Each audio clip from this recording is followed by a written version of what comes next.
Beastyqt against Leenock. Thank you for saving myself and Grubby. Welcome to our third set of the day at N4C. We have Beastyqt playing as the Delhi, and we have Leenock playing as the Mongols. And remember, the last opening game with the Mongols for Leenock, it wasn't pretty. No. Leenock managed to win his first series 3-1, but Mongols was the only civilization he lost with. It's opposite world. And to be honest, with Beastyqt's Delhi, that's probably a top civilization for him. When I think of Beasty, I would say Delhi because Beasty is very strong and well-rounded, and Delhi is top 2 civilization in win rates, as people understand the meta right now. And I would say his other civ he's really known for is English, but he is very flexible, okay? But when it comes to matching up with Delhi, it might as well be Leenock's Mongols. If it works out because he has a good enough of a game, he's successfully eliminated Beasty's most dangerous civilization with what for him is a bit more of a throwaway. So I'd say this is a favorable draft matchup here for Leenock. But let's talk a bit about where the players spawn. Beastyqt, he's in the blue, he's on the left side of the map, and he's collecting sheep in a circle around his base. And we can look at how many sheep he has. I think he's got about 11 sheep or so. Yeah, 11 sheep. Every map except for Mongolian Heights spawns with 24 sheep. So with 11, you've nearly got half of it. And when we look at the amount of scouts that Beastyqt has, he's only got the singular one. The average expectation for a singular scout to collect sheep is about, if you're against one sheep scouter, if you're against one scout opponent, the average expectation is 12 out of 24. But if you're one scout into 2 scouts, you would expect maybe to get 9 out of 24. So for him to get 12, he's very happy with that. No second scout, a little bit more quick age up, and that's going to allow him to more quickly get out feudal units to maybe stop what Leenock even now is doing. Leenock is Mongols in the red on the right. And the villager already coming forward for Leenock, so super quick. And I think one of the keys to this matchup, I think most people would agree, is to take the Delhi out of the game early with the Mongols.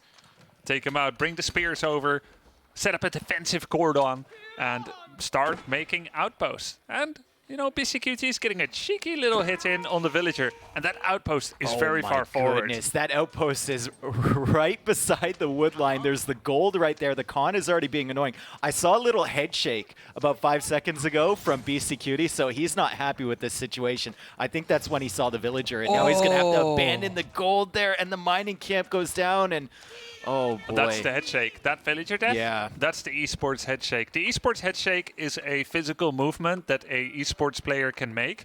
The head will turn slightly, about 30 degrees maximum, and it shows a level of frustration and not accepting the current situation. It's generally meant to lose some stress, but it also shows a level of distress. And generally, you know that bad things are going to happen to the player, unless he can rally himself with an esports open mouth. And this definition has been brought to you by the Grubster English Dictionary. I did not know about the word esports headshake, but we've all learned something today here, folks. As the first tower from Leenock goes up, and he's got more than enough spearmen to keep it company. Now, I wouldn't be surprised to see him move around maybe to the other side now as the villager makes its way around, and he's going to try and cut off this wood line, and the gold is already kind of under his control. The berries are still at the back, and Beasty still has a lot of sheep, so the food income is fine, but what other wood line can he really transfer over to? Nothing. Yeah. He's got nothing else. He's got the triplets. Triplets are the trees that are around your town center that do not align themselves to a kind of patch of trees. All 3 triplet trees are actually oriented towards the bottom of his base, which can prove to be problematic. I also want to kind of harken back to a minute ago when Beastyqt insta-deleted his own mining camp. He's doing that because... Well, he wanted to get the villager out, did he not? Yeah, but he killed his own mining camp because he's trying to deny the raid bonus that the Mongols could get. Yeah. He loses 50 resources in the original investment he made in it, but he's already gotten something out of it, the gold, and he's denying 50 resources that the Mongol raid bonus could create there. Now, Leenock, he's got his spearman and outpost set up. He's got wait, we got the audio from the single player POV, don't we? I believe we do, and we also have the heart rates, if anyone's paying attention. And Leenock is up at 118. And I don't know if you saw him, his pre-match warm-up for this was lying on the floor with Logan. and petting him. So maybe he was He was trying to lying cool his prostrate. heart rate a little bit down. Yeah. Yeah, he was lying prostate, like making snow angels on his back. And oh, here's that vision camera here for Leenock. Yeah, maybe needed to just reset the overlay a little bit. Our tech team behind, they're trying to figure out the issues Look at here. that heart rate, The heart rate 125. continues to climb here for Leenock, and Damn. so does his map control, honestly, as he has the spears looping around there. And that's where Beastyqt needed to go for the other wood line, way out to the left. We have the main view once again. Yeah. No game audio with the proper overlay. Shout out to our production team here. And Beastyqt is going really far away for that wood. I wonder if Leenock can spot that. He did go around to that side, but I don't think he saw the lumber camp. Maybe he can guess it just by process of elimination. Yeah. It's the nearest lumber camp. Leenock just reaches feudal age himself at the 6:30 mark. It's pretty normal timing. Well, he's about to reach. We still have the wrong audio. We'll work that out. So there's a slight discrepancy there in the audio that you see and hear, but that's okay. We're watching that game. Leenock reaches feudal, and now he can start to make arrow emplacements on his outpost if possible. Where is that villager from Leenock? Is it inside the tower, or did she run away somewhere else? Oh, she's very, very low, but now she's making another outpost near the sacred site in the middle, so he wants to cut that off. Yeah, I mean, eventually these outposts may get taken down by Beastyqt with some kind of spearman or horseman flood. And he wants to have fallback points of also just getting ahead of the curve and starting to tower those sacred sites, which is a secondary, well, let's say, path to victory for Beastyqt. Khan looping around now, maybe going to scout extra wood lines. We've got a Gur going down on the deer now, so Leenock kind of expanding his food economy, and the towers are still cutting off the wood line here. Plenty of food resources still available for Beastyqt, so he doesn't have to worry about that for the moment, and his wood line is still safe as well as he goes into some archers to try and protect himself. Leenock's aggression has more or less been denied here. He had some good early pushes, but now the spearman little less effective, and he's going to have to start worrying about his economy. He is in age 2, and his food income should start to rise. I just wonder what the follow-up's going to be. Yeah, for Beastyqt seems pretty chill. He's got his wheelbarrow. He's still at 85 heart rate. He's working on 3 economy upgrades. He secured a new lumber camp as well, and the towers are shooting things, but they're not immediately a problem. So I do think we've got the sound issue under control here. That's a burning lumber camp, so that's a little bit of bonus resources for Leenock. We can see that both of them are spending their resources very well. Leenock working on setting up a secure place on all the sacred walls? sites as he can. Oh, okay. He's going to go capture it and wall it in. So great use of the walls there with military units from the deli, and he's going to wall in the one on the side. The outpost obviously denying the one in the middle, but if he gets 2, that's a big boost. Yeah, it's a huge boost, and this is an interesting matchup because Mongols have the, let's say, more convenient tower usage with having that stone generation from the Ovu, but walls is unique to Delhi. They can make them with infantry, and that's exactly what you need to do against Mongols. Yep. When it comes to using the gold from the sacred sites, Dave, and trying to age up to age 3, Delhi has 2 appealing choices for their landmark. Compound of the Defender that makes stone things cheaper in Castle Age, and then they've got the House of Learning that makes men-at-arms and lancers better. Both are really viable. I typically elect to go for the Compound of the Defender against Mongols, just if anything, because it's annoying to play against, and they chose Mongols, so I want to be annoying back to them. But it's also good. And that was a good horseman raid over there to deny the sacred site. He took out the one scholar, he took out a couple archers, he denied the walls going down there from Leenock, but Leenock has not denied the one in the south. And that is going to be fully walled up with units stationed behind it. So it's going to be a constant gold trickle for Beastyqt. And as we look at the resources here, he looks to be slowly increasing his food and wood income. Leenock actually going up to 660 per minute. So the deer have certainly helped him. And I'm sure he's might have some pastures set up behind this. So his economy is looking good. And he's kept all of the forces from Beastyqt at his own base and not raiding his own economy. Yeah, his economy is safe, but what is interesting is Leenock is working on wheelbarrow, ranged armor. He's barely gathering any gold. Maybe 3, 4 villagers. He's ramping it up a bit now. But until now, he had been getting a lot of food, a lot of wood, making army, but he's not immediately doing any economy damage. And while Mongol economy is strong with the step readout, Leenock is not aging up to 3 or able to do so too soon from now. Beastyqt now has 4 economy upgrades by virtue of being Delhi. So Leenock needs to inflict damage or this game may fall out of his hands. And the horsemen now finding their way over near the Uvu. They're going to take at least 1 villager, but Leenock also has a force of horsemen behind Beastyqt's base, and he's going to find the gold. And now... Nice observing. Catching both the horsemen raids on villagers here. Beastyqt's running away. Wheelbarrow is not finished for Leenock yet, so he's not running away as fast from horsemen as he possibly could be, as Beastyqt even now is. And Leenock adding some spearmen now. So those are just counter units right there. He saw the horsemen coming in. He doubled down on a couple of spearmen. And he's going to be fighting this with a horseman of his own, but the villagers are still standing there. Ooh. It's like he hasn't noticed it. Maybe he's paying attention too much to the raid on Beastyqt's base. And Leenock, his villager count now at 31. Beastyqt's villager count at 36. And those spearmen are not going to do enough to completely wipe up that army. They're going to follow the villagers back to the berries where they were before. There's a couple more spearmen waiting, so he might be able to clear this up. I'd love to take a look at the army from Leenock in Beastyqt's base. And indeed, it's hitting the berries as well, but only 1 villager dead there, I think. Yeah, I think he killed like 1 villager in the early tower rush, Leenock did, and maybe 1 or 2 during this attack. Instead, he lost like 8. Yep. 1 early on, and then 6 or 5 there on that gold mining camp, and then 1 or 2 afterwards. Let's take a look at Beastyqt's vision. He's still cool as a cucumber. 85 heart rate, basically didn't change at all. Things are going as he likes. He's got 2 sacred sites with a full wall around it. Secured his villagers really nicely. Look at that sim city of his houses. They don't extend the zone of influence for mosques, but they do provide blocking areas that makes it harder for raiding forces. He's noticing those weak villagers too. Look He's at like, that yeah, micro. 1 poke away, he's going to get her. And during that craziness with him raiding and getting raided, he managed to send military back to that other sacred site, wall it up. And the thing that I really like is when he went out to the berries in the north, he put 2 outposts there just in case. Love it. Able to save his villagers, and that definitely paid dividends. We now switch over to Leenock's point of view. He's trying to break through the stone wall here, and he does. Archers scramble to make a gate so that he can walk past it, playing Frogger with these horsemen.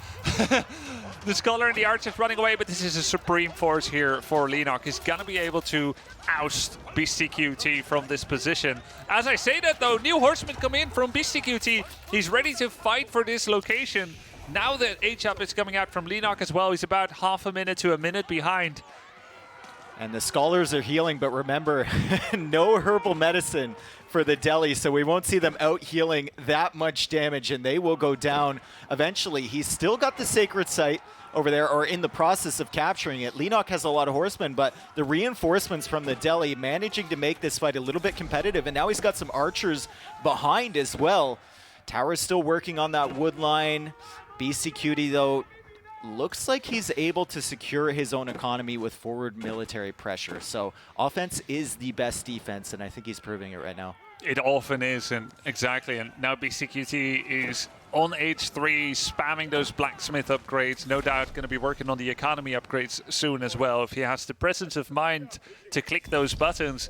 A fun little fact there, Beastyqt fought that battle not just to defend, not just to kill some, not just to trade some, but it's also covering for his age-up. And what's more, by keeping some units on that sacred site, you're preventing Leenock's capture. You're getting 150 resources per minute in gold from that site, and an archer costs 80. So if you take those 2 archers and you put them on the sacred site, if they can just delay the capture for a minute, they've already earned back their entire purchasing cost, training cost, while they also did a contribution militarily. So it made so much sense for BC to fight there for a bit, to delay that capture back, and Leenock paid dearly for that. He's down in eco upgrades, he's down in villagers, and is going to have to rely entirely on clever counterattacks, trying to kill villagers, the step readout itself, and then using that castle age that he has. Is this ram for killing deer? Why is it all the way back on this side of the map? Maybe he wants to take it against that outpost. Maybe he didn't realize. He just said, you guys aren't doing anything. I mean... You know what you could do? You could put a ram next to your villagers to bail him out from an attack. 16 capacity instead of an outpost. But then again, Why wouldn't you just make an outpost? Only fits 5. Ram fits 16. Costs 3 times as much. So you got 1 bonus. It's like a nice supermarket deal. Yeah, I guess so. But it doesn't fight back. I think the ram is just going for the outpost. He didn't want to walk all the way over there and then build the ram. He's just going to send it now, and then maybe he can send that forward at some point. I also saw him coming back with a relic. So he's got the one sacred site in the south, hasn't contested the one in the middle, although he did take down that tower, and hasn't quite finished capturing the one in the north, but now he's bringing in a relic, and he already had 2 of them.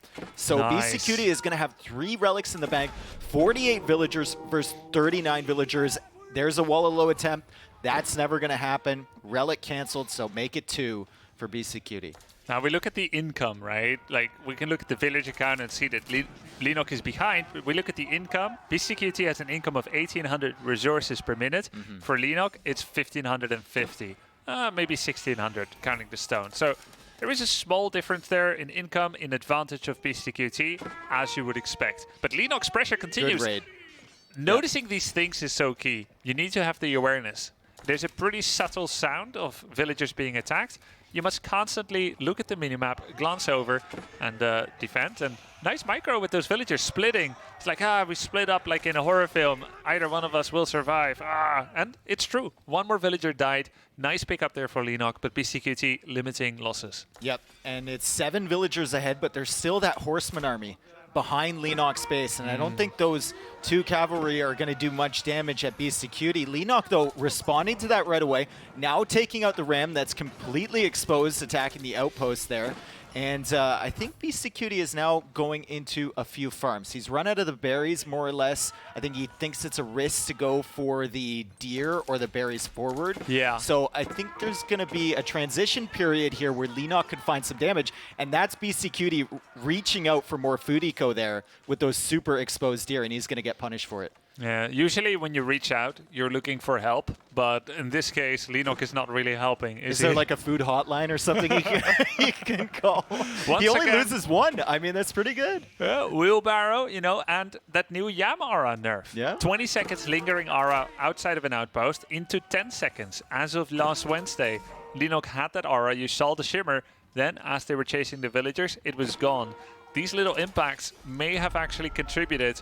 Players haven't had a lot of time to adapt to the new with Mongols, and yeah, their win rate, it's not lying, man. Yep. It hasn't been that great, Mongols' win rate. I'd love to see Leenock, if he noticed how much berries were left up north there and noticed that there was 10 villagers garrisoned there, I would have loved to see him bring some army over to this middle area. I don't know if he had anything within reach, but now Beastyqt is going for an outpost around those deer, so he's going to get that food income there, and he's going to attempt to keep them safe. Sacred Site trying to be captured in the north there. Got it. And he's going to be able to get that. So 2 Sacred Sites for him, and back to this pressure point on those berries, on the gold from Leenock. This has been a constant pain for him. Yeah, this is the vanguard army for Beastyqt. Got a couple of horsemen, 1 knight, kind of harassing the gold. But the main army is right here. Armies like this are very tough to combat. Scholars in front. Okay, mate. All right, dude. Scholars in front, couple of crossbows, 2 archers, maybe 8 crossbows, and about 12 men-at-arms or so. Mangonel is what you need. Leenock is making it. He's got that advanced siege engineering upgrade. Leenock also is having 8 pastures produce sheep into the safety of his town center. Yep. 2 melee attack and 2 ranged armor. Leenock is well positioned for a men-at-arms army together with Mangonels, but he's getting harassed once again by horsemen. The thing I love here in the approach from Beastyqt is he keeps coming back to this area, so Leenock can never focus his full attention on the push. And how many villagers was that? 4 villagers? I think going so. down on that gold. We saw them in a line. The bodies are all lined up on the step readout. Yeah, 4 now for sure. Maybe even 5 going down there. He had army to defend, but every time Leenock puts his attention forward, Beastyqt is hitting him at the back. And Beastyqt, whenever he goes out for resources, he's dropping down outposts. He's keeping his villagers safe.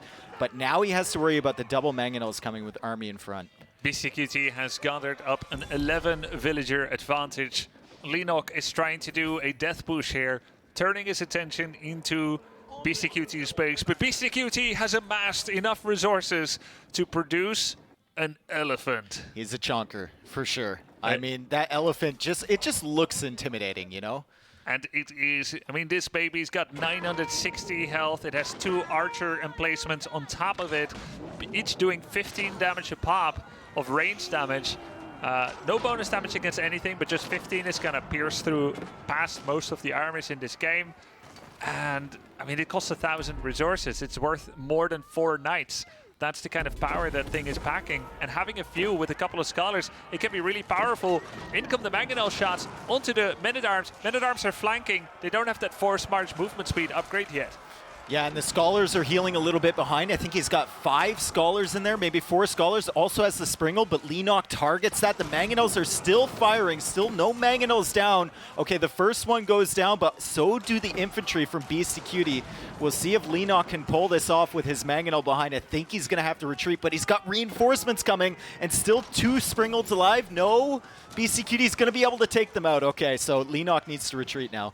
And, you know, he's busy. We see warning signs over his landmark all the way on the east side. There was more harassment. We see villager corpses. We see horsemen. We pan back to the fight. Just kind of to let you appreciate how Beastyqt is playing on multiple dimensions. Always making sure there's a second threat, a distraction, taxing the opponent's awareness.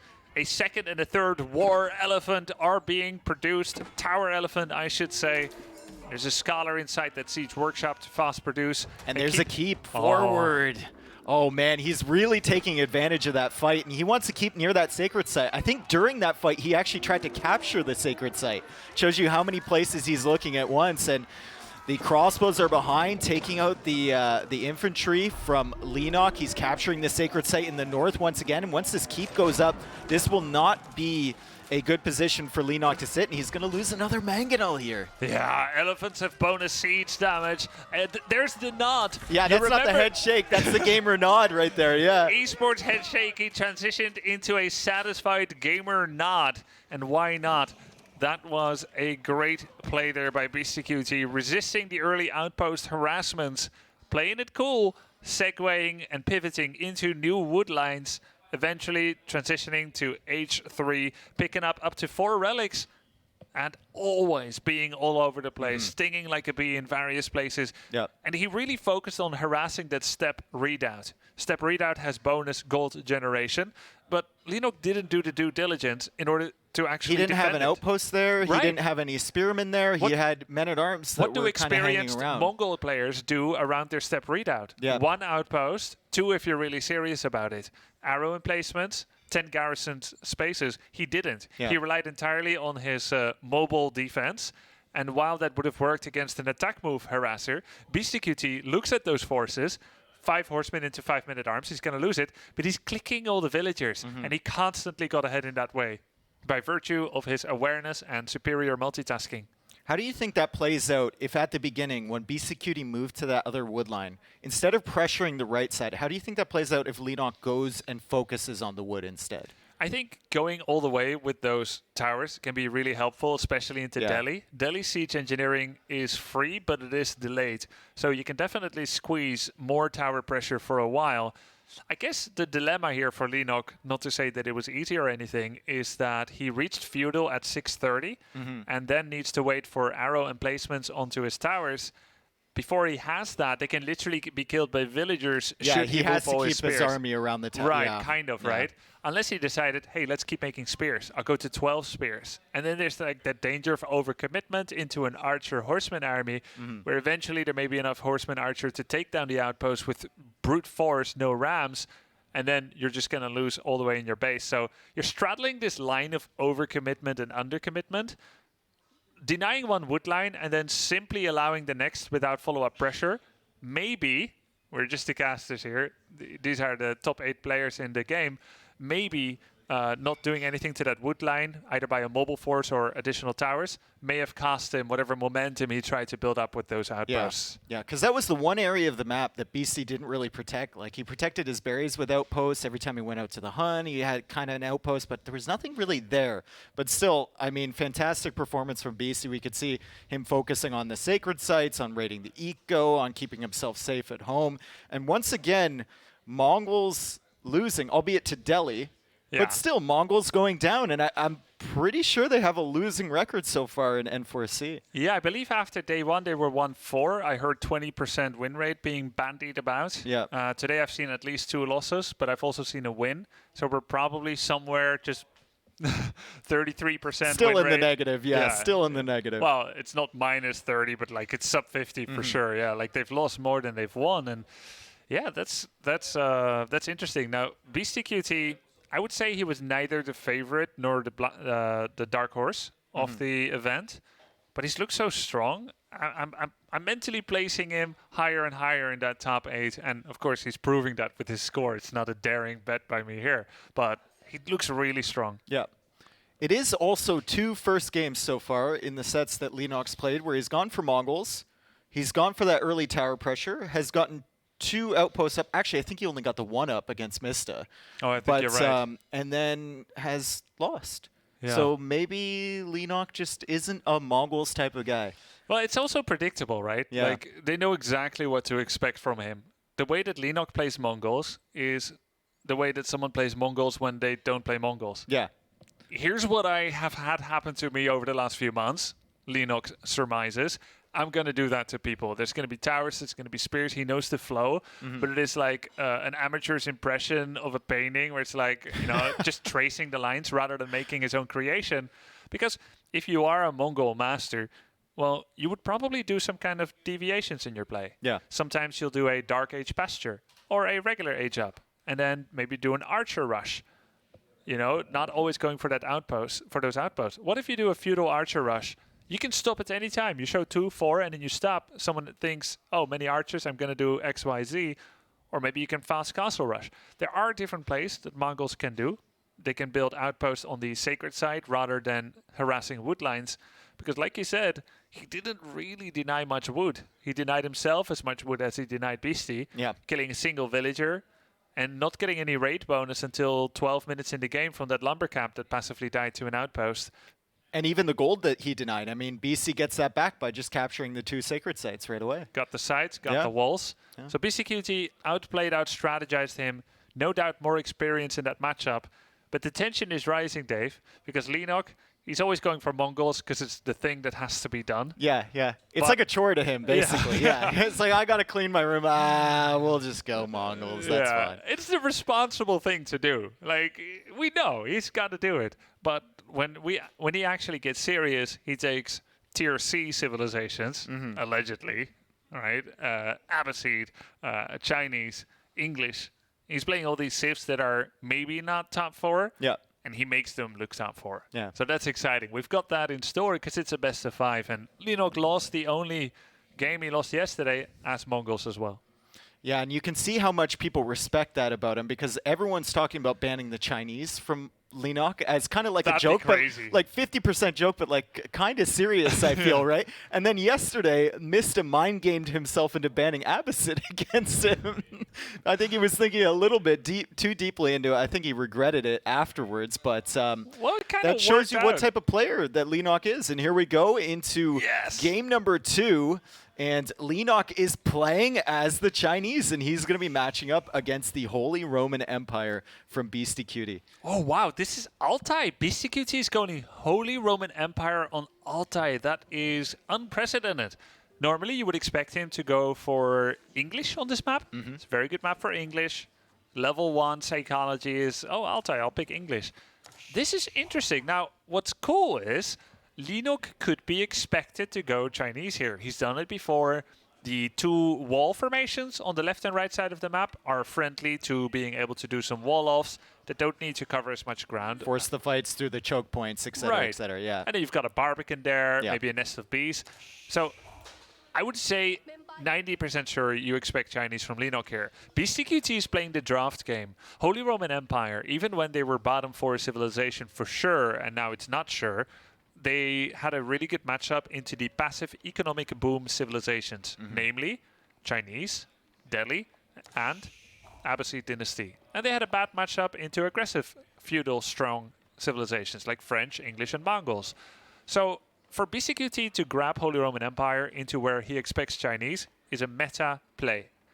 If Leenock should go for a second town center in Song dynasty, Holy Roman Empire is going to be so far behind in villagers, but they don't really care because they're going to pick up the relics and it's worth more than they can even describe. The question is, as I'm setting the stage for this game, will Leenock do the economic boom thing, or will he play very aggressively and try to counterplay his opponent's strengths rather than focusing on his own? I think that the relic positions here might dictate his play as we look at them, and there's 2 in the middle, and they're right in between the players. So if Leenock has some forward pressure early, he has potential to deny that. I would say only 1 relic placement is free for Beastyqt, and that's the one in the south. And 1 relic feels nice, but 2 feels a whole lot better for the Holy Roman Empire. And then finally the relic up in the north. I mean, that thing might be alone for a while. Yeah, you're so far above me. out of his league. Beastyqt is singing. So let's see how it goes. I would expect Leenock to kind of get aggressive and do some horseman pressure. And I would say, you know, Chinese, they've got a 20% increase on all their resource drop-offs if they choose to do so with the Imperial official. Holy Roman Empire has a 40% bonus carrying capacity on their villagers and a 40% faster gathering rate with their prelate inspire buff. Altogether, it means that Holy Roman Empire has a slightly better boosted economy than the Chinese. That's a pretty good mill there. That's a great That's mill. on the berries. That's near the deer. And we look at the Aachen Chapel from, or the, Aachen Chapel over there from Beastyqt, and it's only, it's touching the berries in the north. Okay. Okay, so touching berries, always good. Aachen Chapel is covering the lumber, and everyone that drops off their food at the mill from the berries is going to get some food there too. The deer are not close enough yet. No, They're towards the south side. As well, yeah. Well, he could push them in with scout shepherding. Maybe, yeah. It's a little bit more intensive, but I think he'll have the time to push those in. And we see Imperial Academy from Leenock. It got buffed in the recent patch 5 days ago. It now allows you to have 40 gold pickup with... actually, it's now a drop-off point for taxes with Imperial officials. And Imperial officials can carry up to 40 gold from any building that generates it by being active, basically. And you can upgrade that to go to 80 gold in the pockets for IOs. Generally, people don't get that upgrade. It's 175 resources, and it kind of slows down your feudal threat level. And especially when you're playing, you outlined it earlier. You want to get yourself into a great position early against the Holy Roman Empire before they start picking up the relics. So an investment like that could really put you back. Exactly.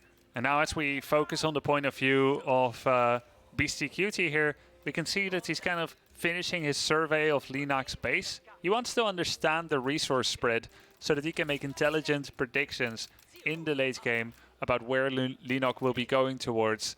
He can squeeze past here, probably take about 1 shot from the town center. Nope, he's far enough away from that.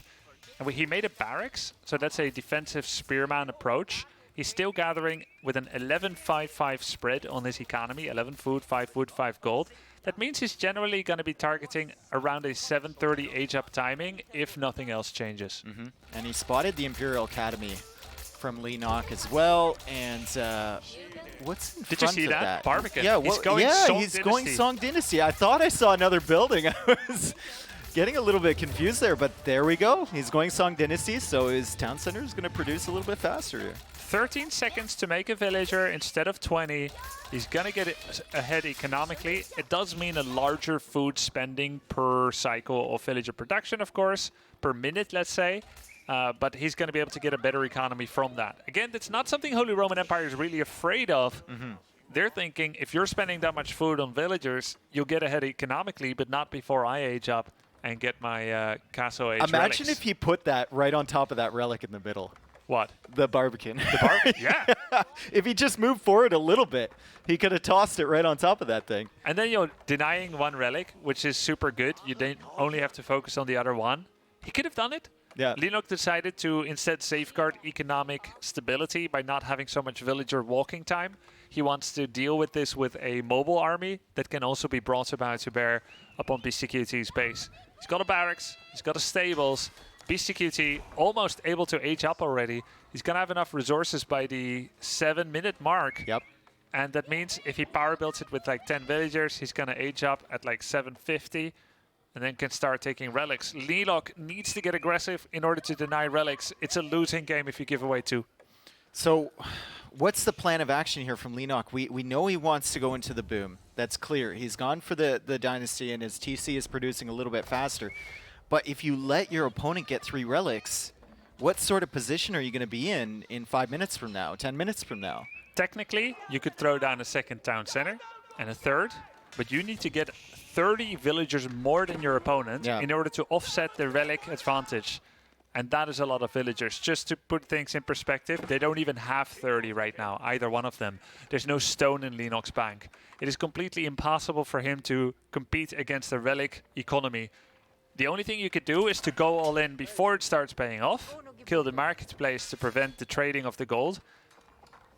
Yeah, or deny the relics to begin with. Go back in the future and make sure that that future doesn't happen. And he's thinking about denying the one in the north there. We've got a wall right beside that relic, so if BC wants to go all the way around, he's going to be unable to. And he's got military units. That's a great spot from our observer, Vodka, in the south there. He's got a spearman and a scout, but I don't know how much that's going to do once BC is in Castle Age. And, ooh, he's going to deny the prelate coming out for the middle relic as well.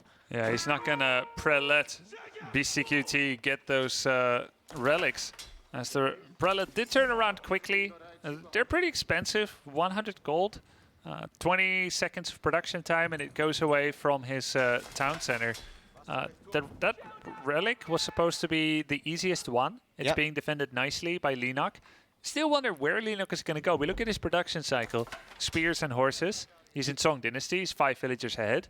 He's not going to be able to deny that, though. There's only one horseman, or is that a scout? It's a horseman and a spearman at the bottom there, and suddenly there's 5 spearmen there from Beastyqt. He's not concerned about taking that one. He'll grab that one for free. Well, I will say that's a hardened spearman, but just how hard is he? He's against 5 Dark Age spearmen, and it's not enough. He runs away. Yeah, and the spearmen are going to guard that prelate as it comes back. But Leenock, he's invested into some military now, and he's adding some archery ranges behind this. He's going to try and defend the 2 relics in the middle. He's got forces on both of those relics, and he's still chasing after. He's like, no, come back. Oh, I'm not hardened enough. Oh, no. I'm softened. Soft spearman taken down, and Beastyqt is going for men-at-arms. He's getting that upgrade. He's got 3 barracks ready to start a men-at-arms flood. There we go. 1 more spear, 2 men-at-arms are coming out. And Leenock, I saw him put down double archery range. Mind you, he's in feudal, so if anything, it's going to be a large flood of Chuganu, the Song Dynasty special. He's not producing yet. He has access to Chuganu. Why isn't he making? Doesn't even have enough wood for a singular one. Yeah, I think he's investing in his food economy right now. I saw that spike up a lot. Oh, he's going castle and then crossbow, so he's not going to make any Chuganu. Yeah. He's got horsemen, still spearmen in the middle there, taking the battle as Beastyqt is trying to snag those, kind of sneak away with those relics while Leenock is distracted. And Leenock still on berries, so he hasn't started the farming yet. 8 villagers ahead. He's given away 1 relic, and a relic generates 8 villagers worth of gold. So at the moment, Beastyqt is ahead, despite not having had to spend that food on those villagers. I'd say Beastyqt is in a great spot, and he's starting to kind of exert his pressure with his spearman, men-at-arms, prelate army here, and wants to get that second relic right here. Yeah, the horsemen are still there, though, and Leenock is thinking about looping around. Beastyqt's got to be careful with his positioning of the spearmen, especially with the archers on the field now. He can't just throw these units away, but he's running away with the relic, and he's going to be able to get that home. And that is another relic for our Holy Roman Empire player, and the strategy from Leenock here, it doesn't look like it's paying off yet. No. I mean, single TC Song Dynasty is worth 1.5 TC. Holy Roman Empire easily beats 2 to 3 TC builds with relic control. You need to have a very clear plan to deny relics at least until the 13-minute mark. This is a ballpark figure based on my feeling and the experience with the matchup. If people are getting relics by 10, 11, 12 minutes, it's generally not a good situation for the opponent.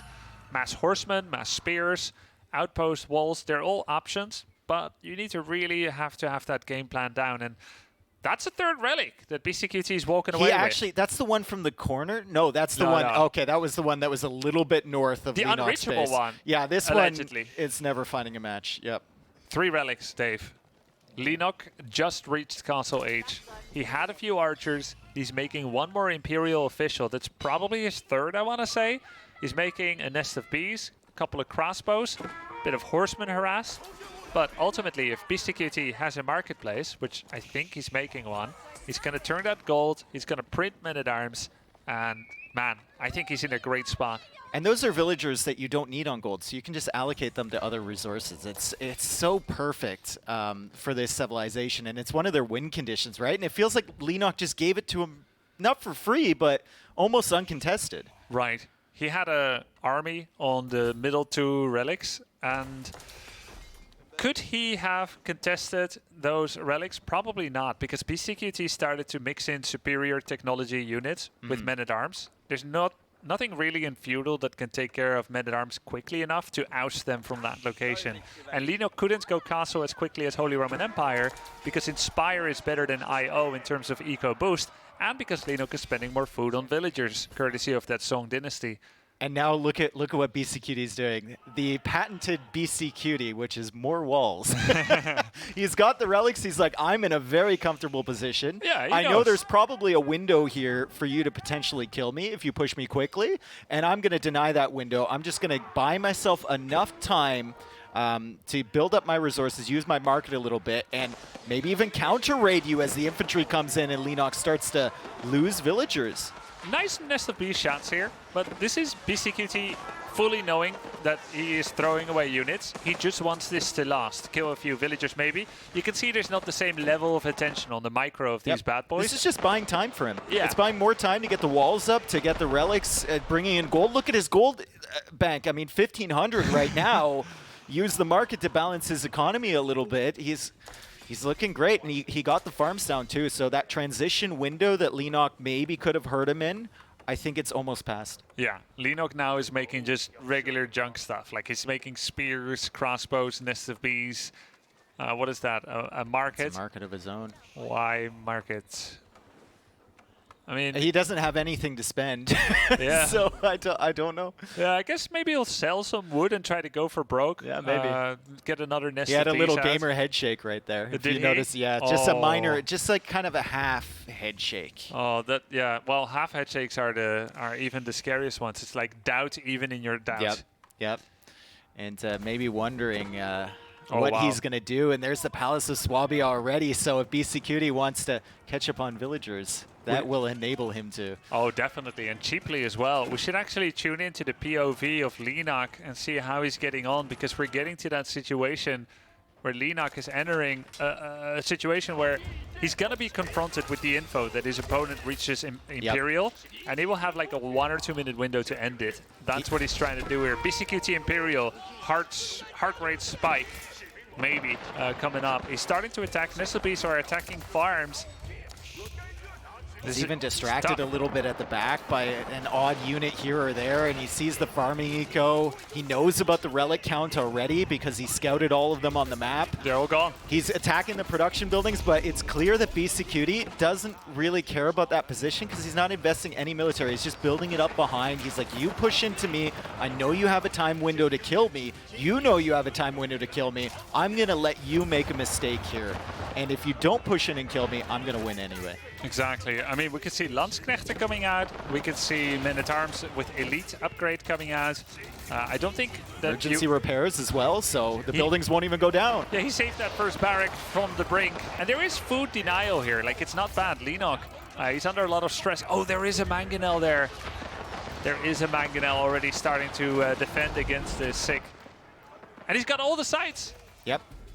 He's got all of them, and now he's just defending calmly behind all of this as Leenock comes to try and snipe that Mangonel. I'd love to see some villagers nearby. There we go. He's pulling the villagers now. He's not taking any chances. He's going to unpack, take a few shots at the range units here from Leenock. Still firing from that town center. Has the Palace of Swabia behind. Once he can reclaim this position, he'll have access to all of these farms again. And Leenock, I wouldn't be surprised to see him call it soon. And the heart rate keeps going up. What happens when he caps out? You see how much space he has left to increase his heart we rate? flatline. We're going to have to go in there, perform some resuscitation techniques. We've been trained. He had another esports head shake, and he's almost capping out on the heart rate. And then you can do resuscitation, right? Yeah. I mean, I've been trained. Okay, cool. Well, I'm a rescue diver, but he's not swimming, so I'm useless. Well, he's kind of drowning now, Yeah, to be honest. I mean, he's in the middle of Beastyqt's base, and you can tell how desperate he is because he's hanging out with those crossbows underneath the fire of the town center. He Yeah. lost so many of them, had to run away from the Mangonels. He can go back to the middle of the map. Like, technically, I guess you could say he had map control right now, but he's so desperate, he's not even denying the sacred site in the middle. He just walks right past it. What's going on with the sacred site? Yeah, he's just going to call it. He Yeah. knows he's up against Palace of Swabia and 4 relics, and while their food count looks even right now, their population, he knows he's fighting units with superior entrenchment, emergency repair on buildings, 4 relics worth of gold. He's outmatched. He's too far away from Imperial. This is concerning for Leenock because he's just been broken on his #1 most famous Civ by admittedly a very smart counter draft pick. I honestly, I think that game was won in the loading screen. Yeah, I think so too. Yeah. Because it doesn't even matter. Like, as long as you have 1 free relic with 1 close by, Holy Roman Empire still feels excellent there against Chinese. Unless Leenock wants to go for some all-in type of strategy early. Right. Yeah. Let's give credit to Beasty playing it out very cleanly. But when it comes to actually who the burden is on, the onus, 100% on Leenock. Yep. And we're asking for him to do something that we haven't consistently or ever even really seen to be done in this matchup, where we say that is a clear way to prevent Holy Roman Empire from getting the relics. Have you seen it? I know it sounds ridiculous, but I would love to see the Barbican of the Sun forward, like really far forward, like in his base forward. Or like actually in his base, right? Yeah, like literally I in his face. Yeah. Honestly, once you see that you've been outdrafted kind of like this with Holy Roman Empire, you have to take a chance somehow. I was thinking the same thing. Yeah. Barbican, I mean, this is like what 3DB might be looking to do. He did it against ladder. MiSTA. Forward Barbican and then outpost rush, and MiSTA was running all over the place. And I think if you make it messy early, then that way HRE can't get to Castle Age fast enough to get the prelates out there quickly. And then you still have defensive emplacements around to potentially snipe the prelates as they try and go out for the relics. Exactly. And even if they eventually get it, again, these bonuses are flat bonuses. It is a lot of gold. Yeah. But 2 relics are worth 15 villagers of gold mining, and 15 villagers on an economy of 30 is a 50% economy It already boost. compensates for your entire Song Dynasty that you invested in, right? Yeah, which takes and he didn't 5 have to minutes. really invest resources into that either, and you did. Exactly. Yeah. But if you can delay those relics until you both have 45 villagers, now it only constitutes a 33% increase than a 50%. So all these flat bonuses are so worth it to be delayed. I think he should have gone for a Dave Barbican as well. There we go. There we go. I mean, when you have a barbecue, you got to invite your friends, right, and your enemies.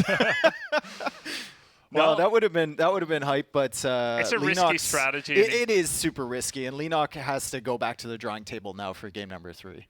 He's got a long road ahead of him, but don't forget, it's not just thinking of trying to win 3 maps in a row. Every map can count in this system. Every single map can give you a more favorable map score differential as you get down to the nitty-gritty. We've got 3 more group stages worth of games in the following 3 days, and you could be 3-2 in score in the group stage, or 2-3. And the amount of maps you've won in series you've lost, or the amounts of maps you've lost in series you've won, can be crucial in giving you 1 or 2 extra placement spots. Buchholz. And all of this is Buchholzers. Like 3 people know what that means. Nilly. Nilly's my dictionary for stuff like that. Every tournament for like the last 5 years, if he's involved, I just kind of shy away from all the settings questions. That's why I have my friendly neighborhood German, you know? Yeah. Well, that's the one German word you can lord over me with a superior knowledge. Yeah. Like, oh, damn it. Yeah. So what are we going to see here? What does Leenock have left? Do we know? I didn't catch that map. Abbasid Dynasty. He's got English. Yeah. Rus. Holy Roman Empire and French. So it's going to be high view here then. Okay, he's got, no matter what, it's going to be high view. Yeah. Popular civilizations here are, first of all, Rus, then French, then English, then Abbasid, and then Holy Roman Empire. Oh, God, I find it so hard to play Holy Roman here. You don't have enough vision, and you generally have a very trim economy. You don't really want to make outposts everywhere and whatnot. And if you're Leenock, I mean, you're still considering winning the series, right? So you have to consider the next 2 games after this, right? Great point. As if you're going to take this win 100%. You have to consider that when you're selecting your civilization here. Exactly. So what are you saving for Mongolian heights? Maybe Rus? Maybe English? Maybe Rus.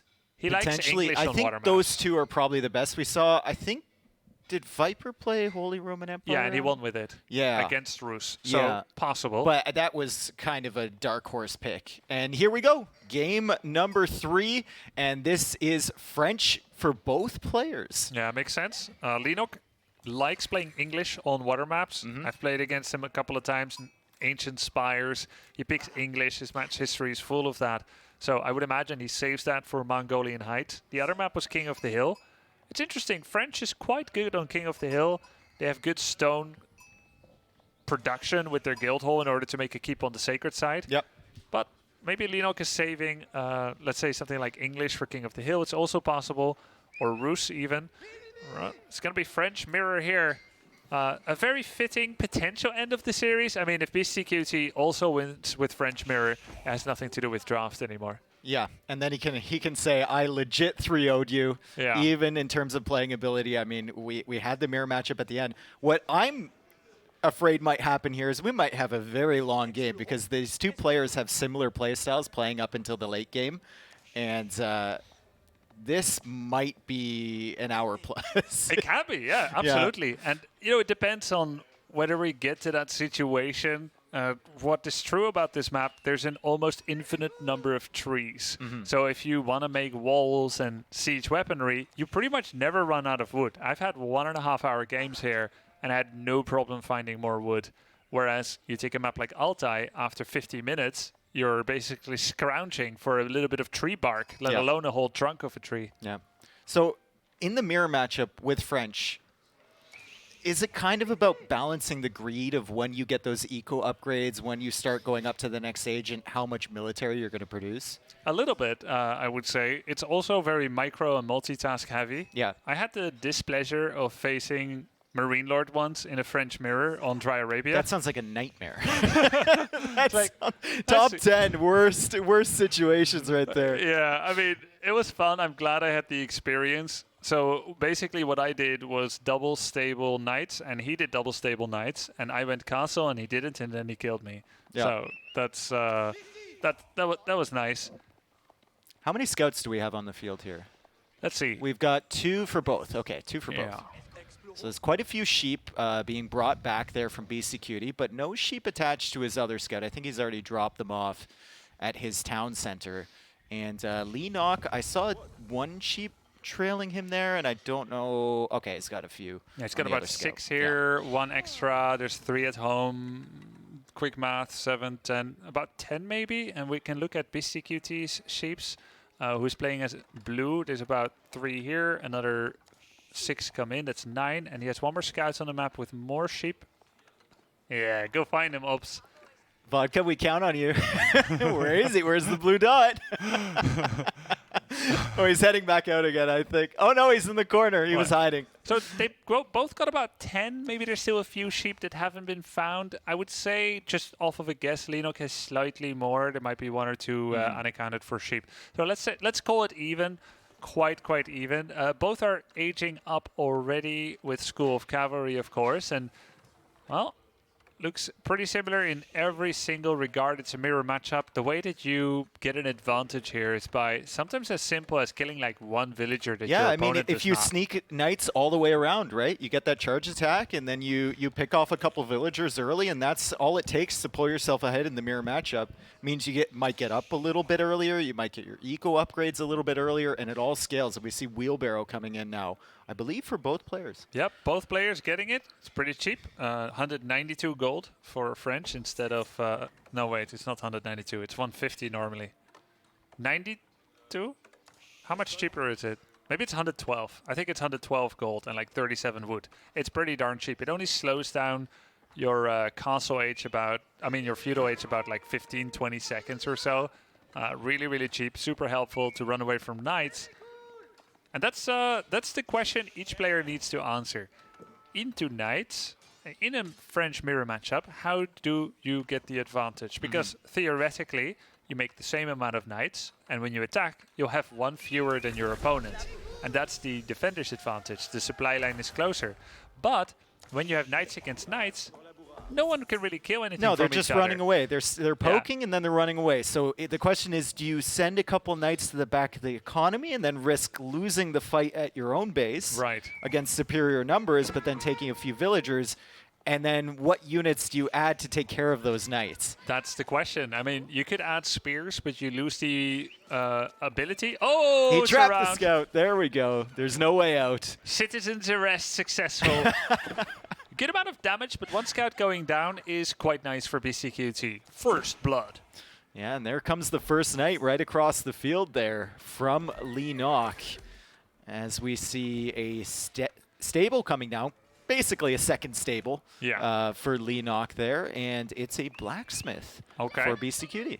Immediately, by default, upgrades the attack upgrade. This allows a French knight to basically get a... Oh, no, please. Okay. This allows a French knight to double shot a villager after the charge attack bonus. So that blacksmith is actually an important breaking point. 2 shots instead of 3. So we see Beastyqt's point of view.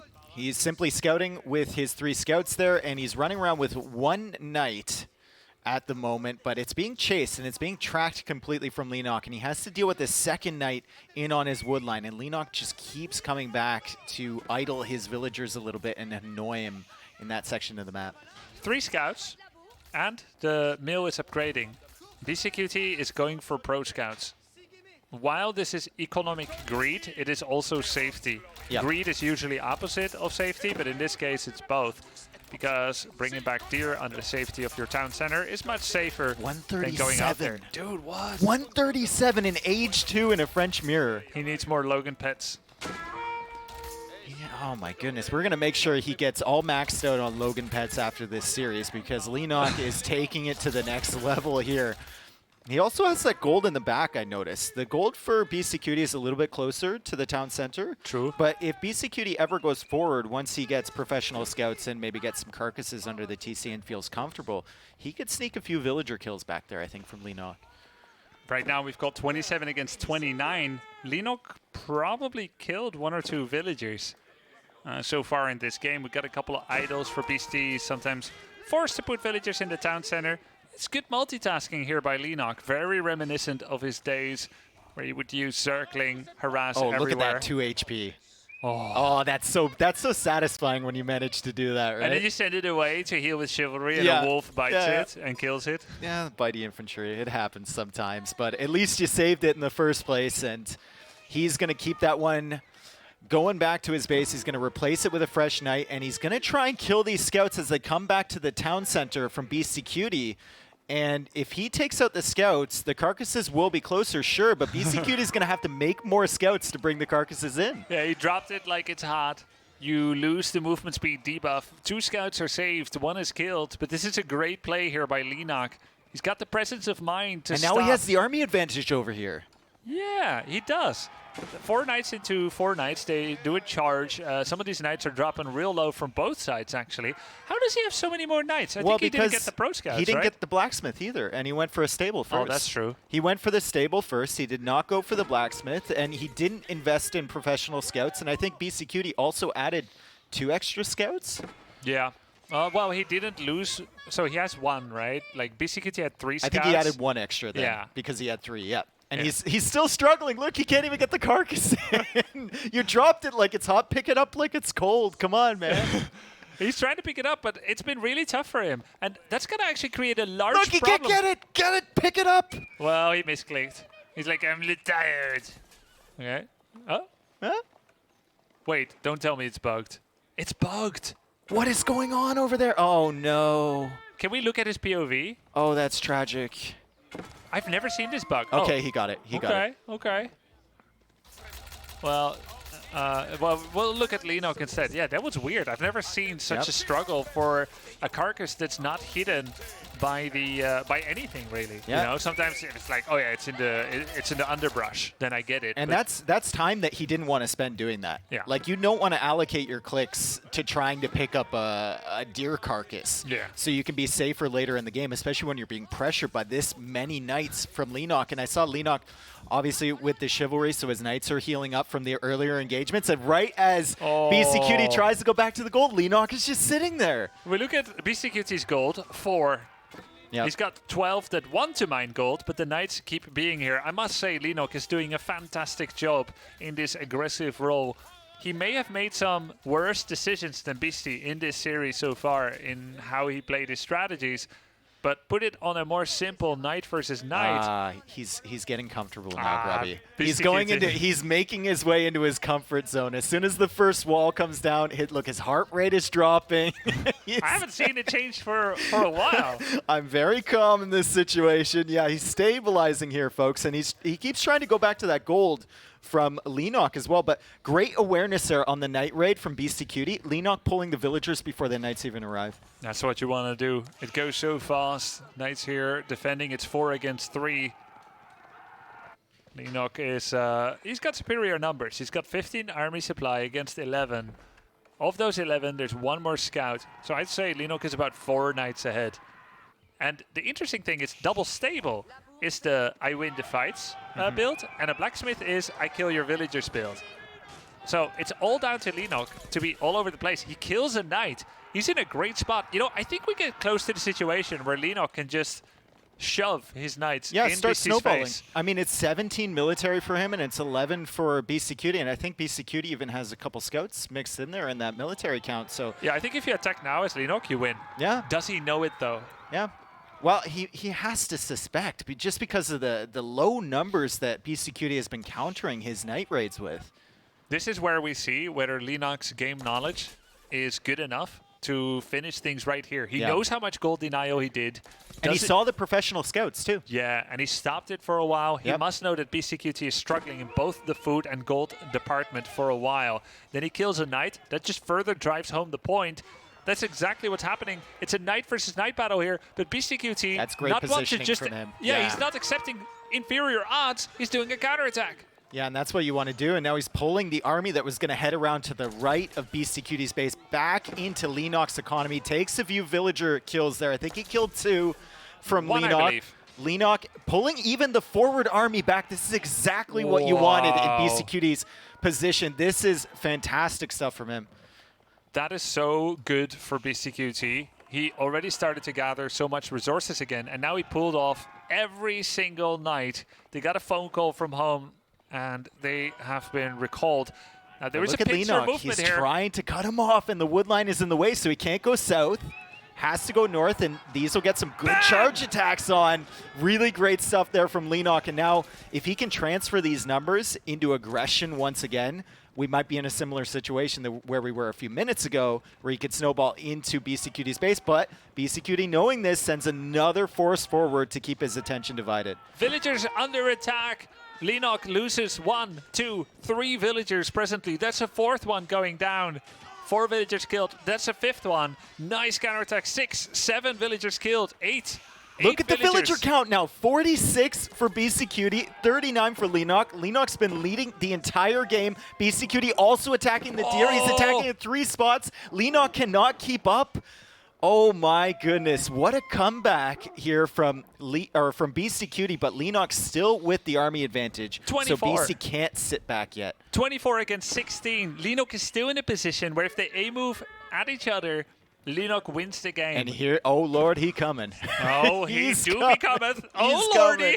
coming. And Knights are desperately being built up here from Beastyqt. He's still got the counterattacks going on, so Leenock has to allocate some military forces to that. But man, this is a big force coming in from Leenock. Does Beastyqt have enough? The charge attacks connect. There's the town center firing with 19 units garrison behind it, but the number advantage still seems to be in Leenock's favor. I want to see Beastyqt's point of view here. He's probably got other things working at the same time. He's trying to buy time here with his villagers in the town center. There's no more garrison space. Beastyqt does have a counterattack launching. Yeah, but how many knights? Does he have 4 knights only at home? And the town center is just not doing enough damage. He's got more knights heading into the gold from Leenock, going through that gate. But Leenock is there. He's like, okay, you can run away from me, but not for too long, buddy.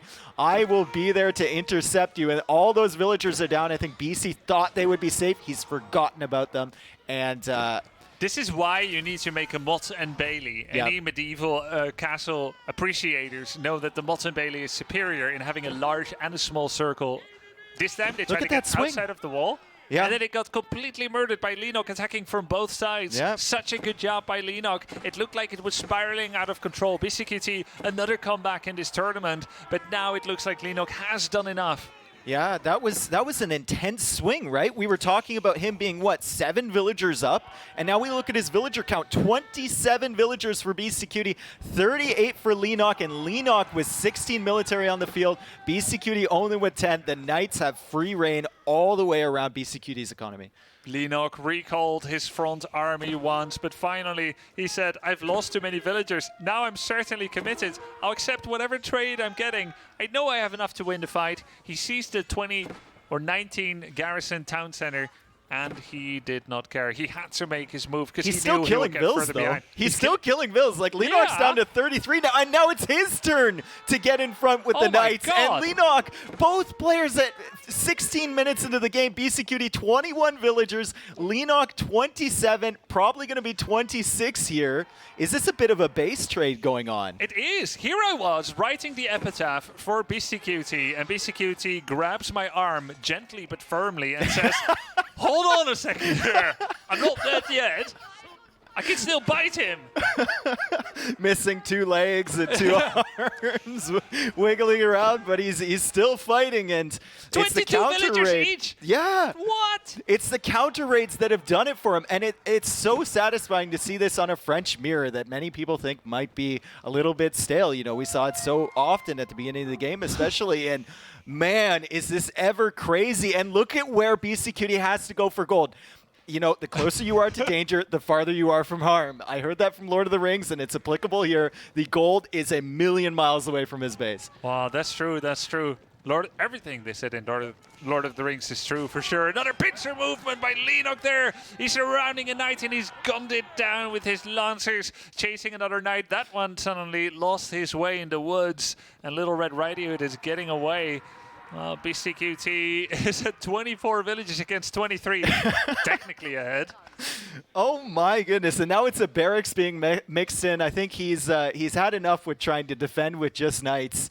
Maybe he's going to try and defend with some spearmen along the way. But with what eco to produce? I mean, we look at the res bank for both players, and the only plus over 100 res here is food for Leenock. He's got 676. 676. He's got a lot of food. He just needs that gold from that villager squad all the way in the where is he mining gold actually? It's in the north there along the edge of the map. Vodka's on it right there, and he's going to spot that 5 villagers, and I think that's Beasty's gold. Yep. Leenock still has his northern gold. That is he's got 7 villagers there, so he can still make knights from those stables. We've got a spearman and a horseman? So do we get to, my question is, do we get to 22 minutes and they're still at 22 villagers? Because in 2022? Yeah, on day 2? Exactly. It stayed pretty consistent here as the Knights, oh no, they're going to find so many kills on this wood line. Villagers going down, and now it's below 20 villagers for Beastyqt. 15 villagers. Imagine going back to 6 villagers. Oh, no, it's like, wait, this is where I began. I'm going in circles. Yeah, it's like the Benjamin Button, and Leenock's found the gold. Oh, that's tragic. That might be the GG moment right there. there. It might be. Oh, Beastyqt did the esports side, the esports lean back, and we might have an esports GG coming soon. He's at 11 villagers, 22 food, 11 army. Leenock finally has done it, but my, did Beastyqt make him work for it, man, Dave. and it was all with the counter rates. It was an unorthodox defense, right? Offense is the best defense, and that's exactly what he was doing. And, oh, man, I've never said this before, but am I glad that we had a French mirror here? Yeah, it's pretty cool to see economies drop when you don't have 3 relics to back it up. Exactly. And be a free ticket back to riches. 10 villagers for Beastyqt, and he plays on. I've never seen this. I have never seen this. I've seen people with 17 pop play, but that's like 2 minutes into the game. Yeah. This is 19 minutes. Yeah, I think once he sees the Horseman mask coming in, I mean, he's going to have to camp out in his TC, and there we go. There's the production from Leenock. He's at a whopping 26 villagers, over double the villager count of Beastyqt, and Leenock, I mean, his heart rate was probably flying off the scales there in the middle of that one, but he has an opportunity now to settle it down because he has taken the 3rd game. And they will be going on to Beastyqt's first home map. I think if Beastyqt calls it, I mean, 12 villagers, it's still something. What if Beastyqt gently but firmly grabs your hand as you're writing that epitaph? He's like, not yet. Do not go gently into that good night. Rage against the dying of the light, BC. You can still do it, Copium. But, this was an impressive and entertaining game. When we say was, past tense, kind of disrespectful, but, you know, let's face it, Dave. You have 14 villagers now. You have 14 villagers with 11 of them being idle. You're the math guy. Maybe you can give me a percentage on that one as he runs through that gate once again, because it worked so well for him the first time. You know? Those villagers went outside, 15 villagers of them, basically just standing idle there as Knights came in from the other side, didn't know what hit him. Leenock grabs a very important victory, claws his way back into it. And that's it. There we go. It's over, and I'm glad that we shared that experience together because that was a crazy match. It really was. Oh, Leenock, wow. Very, very nice play by both here. And, no obvious mistakes. No. No one forgot any crucial upgrades. Just a difference in styles. You know, BC got a little bit greedy. He went for the professional scouts. He went for the blacksmith first. Leenock, stable first. Blacksmith later. And no professional scouts. He didn't have that investment, and he had the night numbers. And it's a risk, because now you're having to have mills on proxy deer locations. But instead, he had that army superiority practically the whole game. Yep. And for the most part, that always gave him advantages in that straight up fight. And he did get punished for that risk. That's the way Beastyqt could come back in the game, because he hit the villagers on the mills, right? Pulled the knights away and then hit the gold.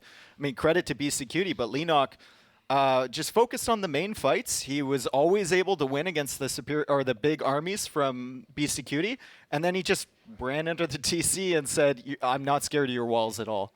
Some really cool pincer movements as well. Yeah, from Leenock. I mean, if I'm Beastyqt, I am so tilted after sending those villagers out of the gate, clearly looking somewhere else. That one too. I was thinking of the night battle in the top. Yeah, no, the night battle was great, but he sent those villagers out. There's 15 of them, and then he leaves them there because he thinks the knights are going to go away. Yeah, I can momentarily refocus my attention for a bit. Yeah, and then he comes back, and he's wondering why his hotkey group isn't working.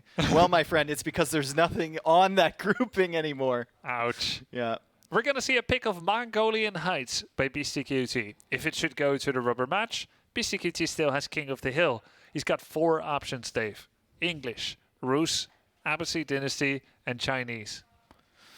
It's a hybrid water map. English would be like... The story of English would be, I'm using longbows to kill your fishing ships while not going for water. Rus is, I've got Lodja attack ship conversion to compete for water in the early mid-game.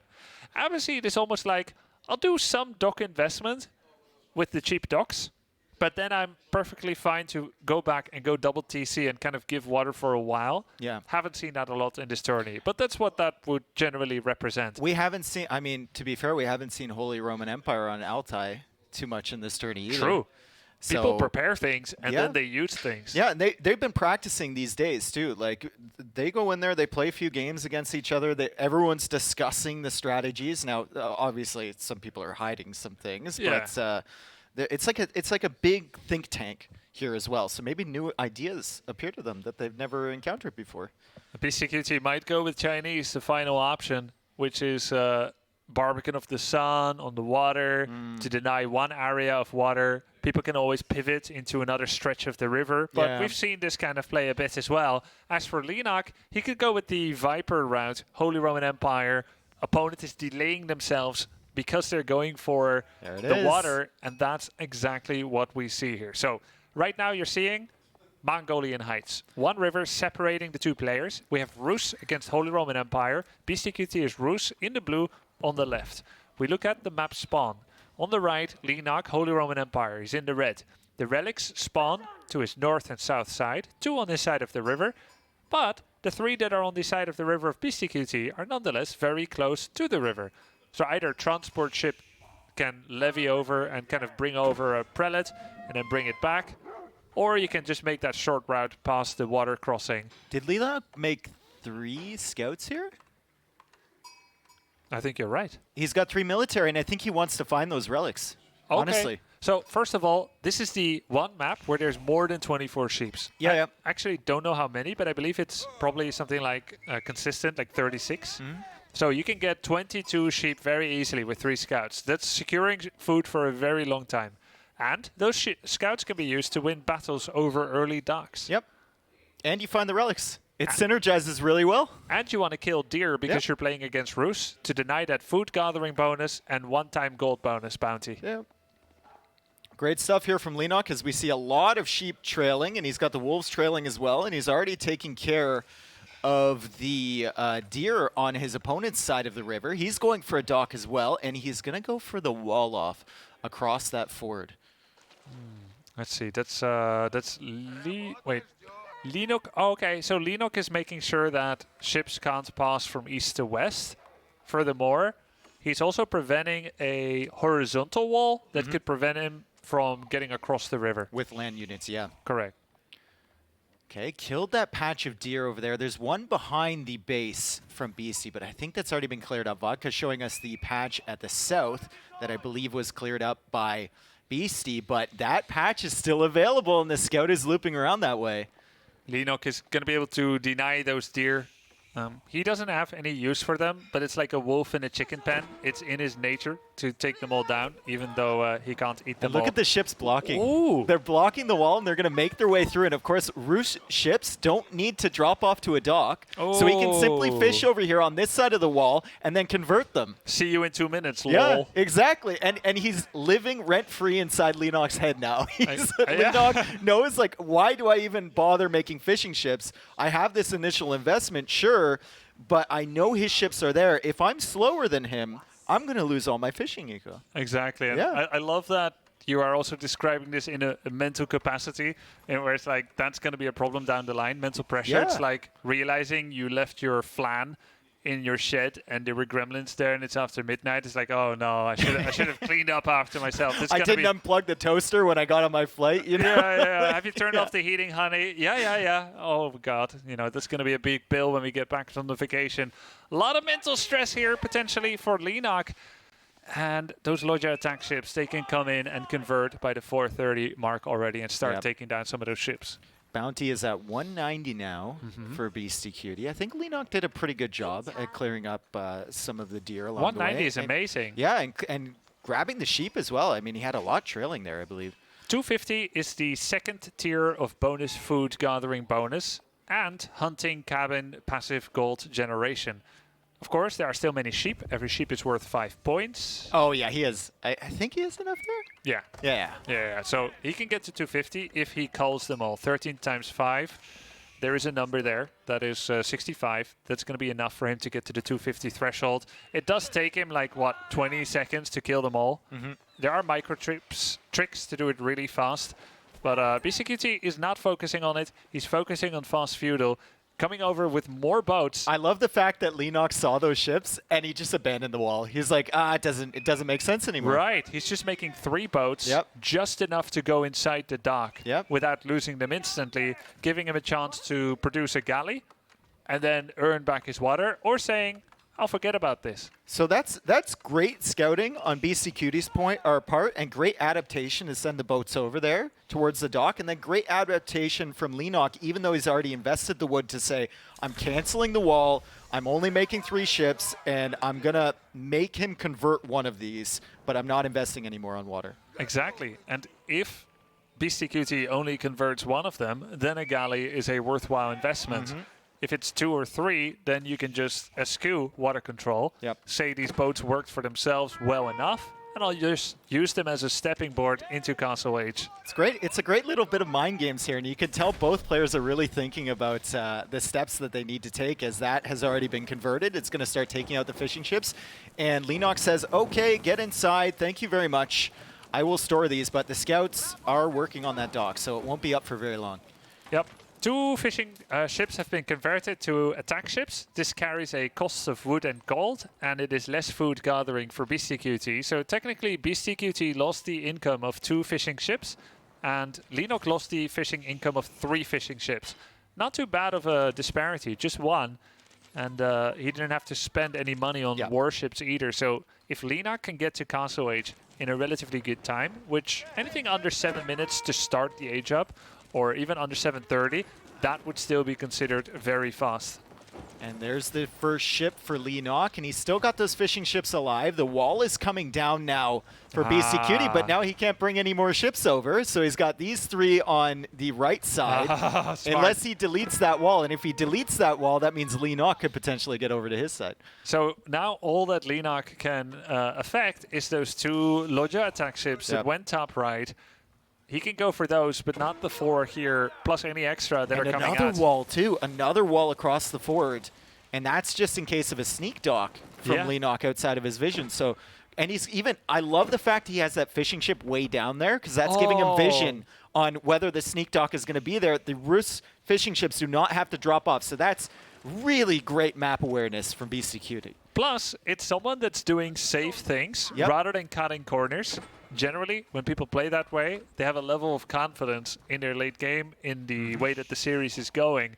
For example, this was not done in the Leenock series in the Viper series. Yeah, against Viper someone. managed to get that dock down and kill like, what, 5, 6 fishing ships? And vice versa against him before that. So this kind of safety measures is going to be so useful for Beastyqt down the line. Honestly, I think it's those kind of measures that makes you good at maps like these. With a barrier in the middle that already kind of defines the bases, it's more about how you build into your strategies on a map like this rather than on Arabia where it's tit for tat, battle against battle, right? You really have to think about vision, map control, examining what your opponent is doing and countering them before they even make their way into that.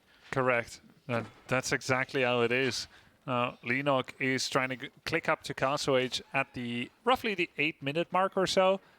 Oh my god, that's cute. That's just cute, honestly. He's coming forward to make a tiny little wall around the relic and just be annoying at this point. He's going to make this wall here and deny the most obvious relic for Leenock. There is a spearman coming, though. When you see this, you know that generally Beastyqt is going to send one to the upper relic as well. Yeah. And he manages to tap all of the walls in time, and I believe the spearman won't be able to get in, and that villager's just going to be sitting in there. All right. He did lose a villager trying to wall in the middle, though. Yeah. He tried to get that other relic. So Leenock only has access to 1 easy one. Okay, so he's got the one on the right then. And then there's the wall off across and the ships across. He could potentially get the one on Beastyqt's side as we go to Beastyqt's point of view. And I saw a lot of fishing ships there. So he's going to have a lot of food eco in the middle.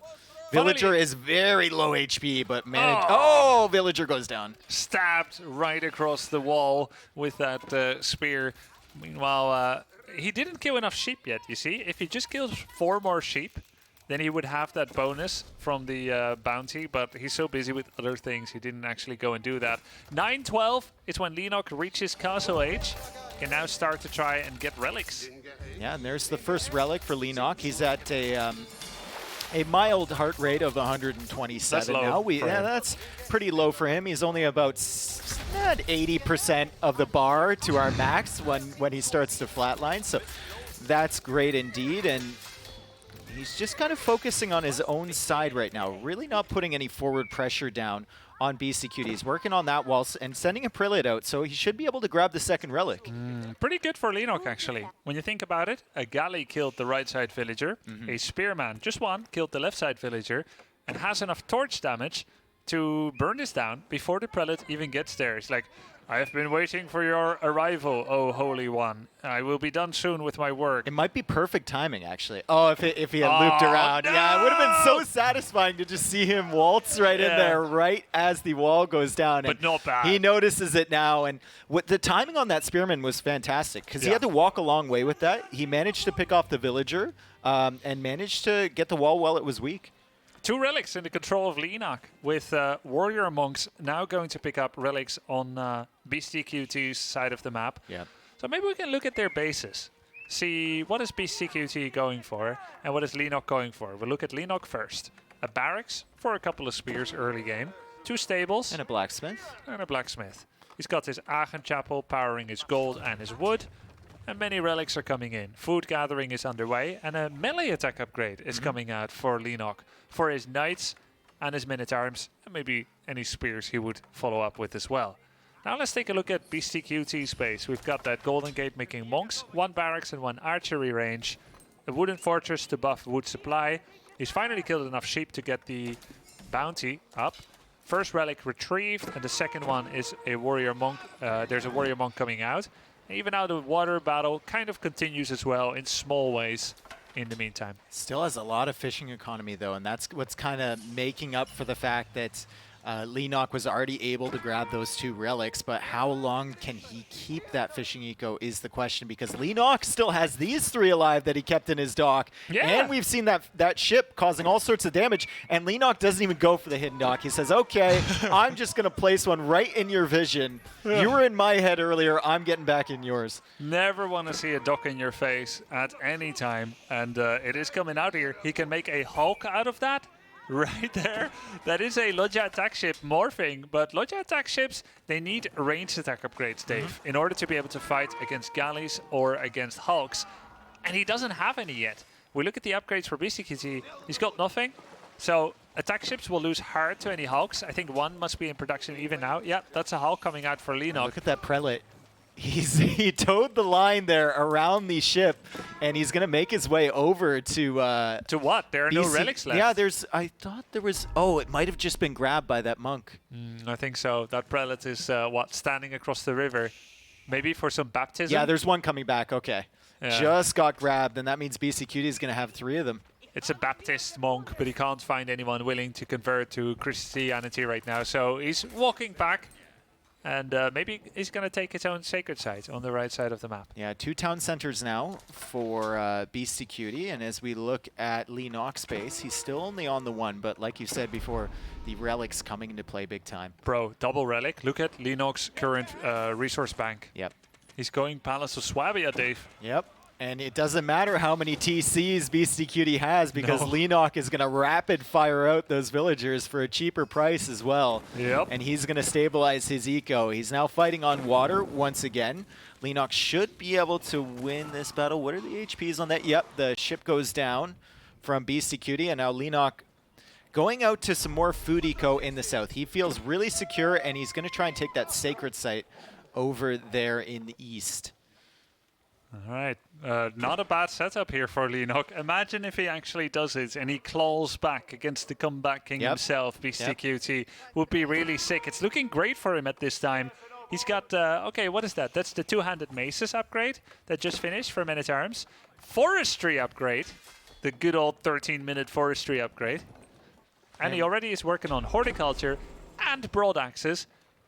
I do want to say, I think that's a mistake, Dave. Getting these upgrades that pay off in several minutes, rather than going Swabia earlier and then getting it, that feels a little off to me. I mean, but look at his resources anyway. He's banking like crazy. And I saw him adding a couple extra fishing ships, and he queues up another one too. So he's going to get his food eco up there. Obviously, he went to the berries in the south like we saw before, and he's adding in farms too. So he's fine on the gold. All he needed was the food, and there's the Palace of Swabia, and it's not too late. It seems like it's right on time, because he's 10 villagers behind, but that number is going to change very quickly. Yeah, this is a great position for Leenock. And now the onus is on Beastyqt to make something happen. We've got Springald emplacement outposts here that are making short work of this Hulk. The Hulk has moved back and is enjoying 5 health per second regeneration from that dock. I mean, I guess unless Leenock got the Holy Roman Empire special upgrade to boost the passive regen of docks from 5 health per second to 10 health per second. But is that really what you want to be getting now? Wow. What a product. If you can't wait for slow health regeneration, then you might as well get this special upgrade. But yeah, probably not. Yeah, and we saw now Beastyqt on the way to age 4. He's going for the high armory, and he's got a token military in front right now, I think. What's the key for him in this late game matchup? Because granted, he does still have 3 relics. He's not gaining as much as Leenock, but he has the passive gold income from his cabins as well. That's true. Passive, let's call cabins about 100 gold or so per minute. 3 relics, 300 gold. And he has a site. That's total. 400 gold. 400 gold. The site 500. Leenock has 600 from relics and 100 from the site. That's 700. That's a bit more, but on such a large villager and fishing boat economy, it's not a big deal. The standing army is similar, 19 versus 18, favor of Leenock. Swabia is reached, but high armory is reached as well. Swabia will represent a lot of villager production that will work great, especially with the eco upgrades that he has and is even now getting. But now, Dave, it's more than just economy. It's about battle tactics, it's about army composition and positioning of defensive structures, who even has any presence on the water if possible, and how you manage your siege as well is going to come into play here. So we'll see what the approach is going to be for both of these players. We're both going to lean back here as the game goes to a more of a grinding halt here. As of course Beastyqt, he's not going to make double workshop just for looks. He's going to use those. Mangonels beat most armies, and Springalds defend you from culverins. For Leenock, he could go Springalds himself, but they have less range than the Roos beholden ones. Culverins are strong, but they are slow and have short range of only 10. Springalds for Roos can have 13.5. You can get the jump on the Beastyqt Roos Springalds and Mangonels, but for that you need marching drills, men-at-arms, or knights, maybe horsemen, and all of this can be protected by either warships for Beastyqt, or keeps, or walls. So it's really about who gets a good position here. I think you want to get a keep near the river as quickly as possible so you can control the other side of the river. Otherwise this happens, which of course Leenock is doing right now. He wants to buy time for his Swabia to print villagers and to be able to benefit from it. Stone walls coming up.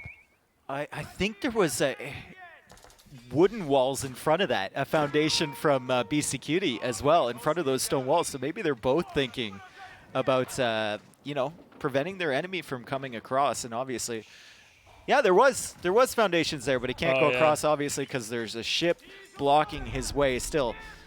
Do you secure your own side first, or do you try and establish like a beachhead on the other side? I think beachhead is very important, but that is for basically trying to win in under 30 minutes. If you don't play the beachhead route, that can still be okay, but then you really must accept it's going to be a 200 population grind fest of siege and of mining out. So now it becomes time to look at the map, Dave. We have a large gold node for Leenock and a small one, but of course he's well provided with his relics. He's working on a small one here, he's got 2 more besides that. Then we look at Beastyqt's point of view. He's establishing a keep very close to the river. I think that's a smart play. You want to have this focal point of defense. In terms of his available resources, he needs gold a little bit more. He's going to lean more heavily into siege by courtesy of that high armory setup. He's got 2 small golds and a big gold as well, while still working on another one. So he's got a lot of gold set up. Oh, and I detected another small gold on the side of Leenock. So both of them have about 20k gold in the bank, still able to be gathering. And that means that there's plenty to make various siege weaponries. And I wonder the route that Leenock is going with. He's establishing his own keep position. And I wonder if we're going to see some Karaks, the anti-structure and range specialists that Holy Roman Empire can make from their dock. It's so tough though with the extra range springles It is. from the roofs, right? Like, because one wrong move, you take your eye off it from 1 second. If he's got a group of springles, it can get sniped down from literally from Narnia, like we were saying yesterday. It's unbelievable. And even there's a mangonel even. Damn, mangonel's one-shot fishing boats? I think it might have been weak to begin with. One was weak. I thought the other was full. We'll see it now on the next shot. Oh wait, it was actually not dead. It was just listing. Listing. I love these terms. There you go. You should release a dictionary. Landsknecht will be word number 1. We'll spell it out phonetically for everyone that's concerned about how to say it. And there's the keep for Leenock that we saw before, and that's going to be able to take out some of those ships. Not so important anymore, as now Beastyqt is at 90 economic units. I think the ship's accounting for maybe 6 or 7 of those. Yeah. The printer, though, has been printing for Leenock. As we see, he's now at 108 economic units, and I believe he lost most of his fishing ships. So yeah, he's going to have tons of villagers. Whenever I see the Swabia printing villagers, I always think of that song from Sia, the chandelier, like 1, 2, 3, psh, 1, 2, 3. So constantly pushing out a villager every 5 seconds, pump them out till you lose count. It's sick. You just hold down your finger on that villager button, you put them on a desired resource, in this case lots of wood, lots of gold, lots of food, just everything, all that goodness. And God, you know, where does he stop? I think, honestly, if you're entrenched enough, the correct way to play it, 150 villagers. Yeah, just produce until you figure out that you need military, and then you can always delete. Right. They're so cheap. They're so cheap. Yeah. And that's often the hard part, saying goodbye. I like deleting my villagers. Oh, man. Have you seen them path around stuff? I mean, like, sometimes they deserve it, honestly. That's fair, probably. Heartless, but fair. An effective commander here. Meanwhile, Beastyqt is gathering up his siege weaponries, mangonels and springles. He doesn't have that special mangonel upgrade yet, the, what is it, reload time? But he's got, yeah, there's still some things to be gotten. What he does have is 13.5 range springles. Mm-hmm. And my question here is, how many springles do you build up? What is the effective mass? Let's see, they do 120 damage a pop. Culverins have how much health? Maybe like 500. Mm-hmm. I think you need 4 to one-shot a Culverin. So you want multiples of 4 and maybe and then cover for a loss. if he adds in the ships as well. The Karaks? Yeah. Yeah, so Karaks get outranged. So if Springle player plays correctly, they're not a problem. So I think you want 9 Springles. 4 to one-shot, and you have 1 bonus in case of loss so that you can still one-shot. Then you've got 2 pockets to one-shot enemy Bombards and Culverins. And then you still need enough Mangonels to win the battle. And I think for Leenock with the Swabia, you want to go to 130 villagers at least. But for Beastyqt, I almost feel like it's better to stay at the count he's staying at and just build up a really strong army. You don't really want to go into a war of attrition against Holy Roman Empire, where you constantly throw armies at each other. I think you want one fell push. I think you need patience into momentum. Yes, basically. exactly. And we can see how patient he's been. I mean, he's been poking around the edges with the random spearmen, whatever, but he's built up his keep right across the middle there. He re-walled once he took out the walls from Leenock, made sure to take out all of those. And now he's building up his siege mass and building up some army in front of that. And he knows that if his first push fails and it's back and forth, it's likely that the HRE are going to take the victory. Exactly. Exactly. And, you know, Leenock, I think he showed discipline in holding his finger on that button. Only 123 villagers. That may seem a lot to some players. Well, he's at 200 pop now, so yeah, I mean, there's no point in adding more if you're just banking up res behind this. We see his res bank right now. He's got tons of food in the bank, quite a bit of gold in the bank. He's on stone now, so is Beastyqt, so think about setting up some more fortifications. And now here's the first major army that's made its way across, and he's decided to go through in the north. So we'll see how Beastyqt divides his army here, because he probably wants one big death ball. Well, he's got 2 balls, a large force at the top and a small force here at the bottom. He's going for the site to begin with. Leenock, you know, they don't have a lot of scouting info from each other. Yeah. So Leenock's showing 40 men-at-arms and then going back. doesn't feel the strongest. I think it's nice to spread them all across. Villagers for Beastyqt are costly to replace. Leenock's upgrades are done. 3 range armor, 3 melee attack. He made it across the water in 2 places. Why go back with 1 force? Yeah. I mean, you could pincer this economy here and then you break up this siege from Beastyqt. You see he's already responding with the Mangonels over there, and there's an army in the back. Imagine if those 40 men-at-arms looped around from the north. Would have been great, but they've gone... Oh, there we go. Now they're going in. There are additional walls. There's also a Culverin army at home. And at this point, Leenock needs to play the mobility card. Running into Mangonels and keeps, not going to work. Constantly being everywhere, that's his win condition. And this plays into the war of attrition that he wants, right? Yeah. He wants Beastyqt to not have that amazing death ball push into his economy. He wants him to be responding with the Springolds over here, the Mangonels over here. The Springolds are quite out of position, but looks like Beastyqt is going to save him, and the army arrives just in time. The horns were blown, and the defensive army is going to show up and push this ball away from Leenock, and Leenock's not going to get any good trades. Yeah, those are Streltsy. They are very powerful. They deal 42 damage or so, 42 to 48 if they stand in a trench, maybe 38 to 42, something like that. Oh, 46 right now with that damage bonus. Men-at-Arms have 8 armor, so that's still 38 armor, 38 damage punching through against something that has 216 health, I believe. So they only need like, well, maybe 8 shots or so, 7, 8 shots to kill them. How much does the Wonder cost again with the new... 6k, 6k, 6k, 6k. Okay, well, one player has 6k. In one category, yeah. I mean, there is enough food, wood, and gold, definitely. But there's not enough stone. So you have to buy at least 3,000 stone in order to get there. Are they allowed in this tournament? Oh, yeah. You can make wonders. Okay. It's just... Okay. You I'm need just to making sure. I was pretty sure, but I'm just making buying 3,000 stone costs you probably, very ballpark, 8,000, 7,000 gold. Yeah. Right? So you need at least a 12k gold bank before you can even start thinking about going Wonder these days.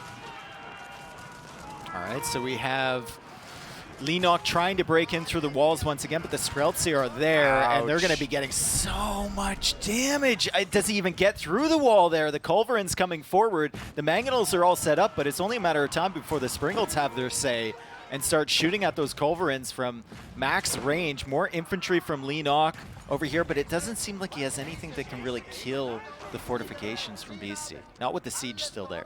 Not at this time. And that was the worst trade deal in history. You get 20 men-at-arms. And I take off 80% of the HP from your gate. Yeah.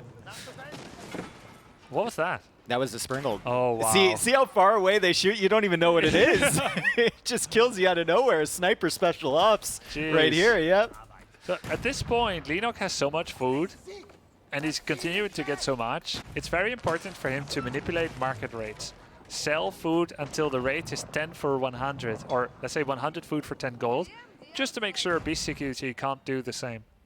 And Leenock's actually been forced into a trebuchet now, because he wants that extra range. One trebuchet coming out, a cannon in placement. Bombers here for Beastyqt going in, getting the big shots, and no auto repair unless that keep is connected by influence, which it is not. And look, Beastyqt feeling a little bit more confident now. He's sending the Streltsy in. He's still got some cannons behind, and he's got the Springolds to protect against any Culverins coming forward to try and snipe him. So this setup looks very good, and the way to break this setup, I feel, for Leenock is to attack at the sides and draw this army away, but he tried that. It didn't work. I'd love to see him try it again if possible. I think it's the only way. Yeah. And, you know, it is in fact that 9 Springold ball. I'm surprised to see that exact amount, actually. Leenock, I think he missed his window. He had 200 versus 160 pop with a superior bank. He moved back for a bit. We'll never know exactly why, because there's so much going on in various places. But at this time... You know what? That wall might have been there, and he might have clicked through, and then the units pathed all the way back, and then by the time he realized that was happening, it was just too late to take advantage. I think that's you actually hit the nail on the head.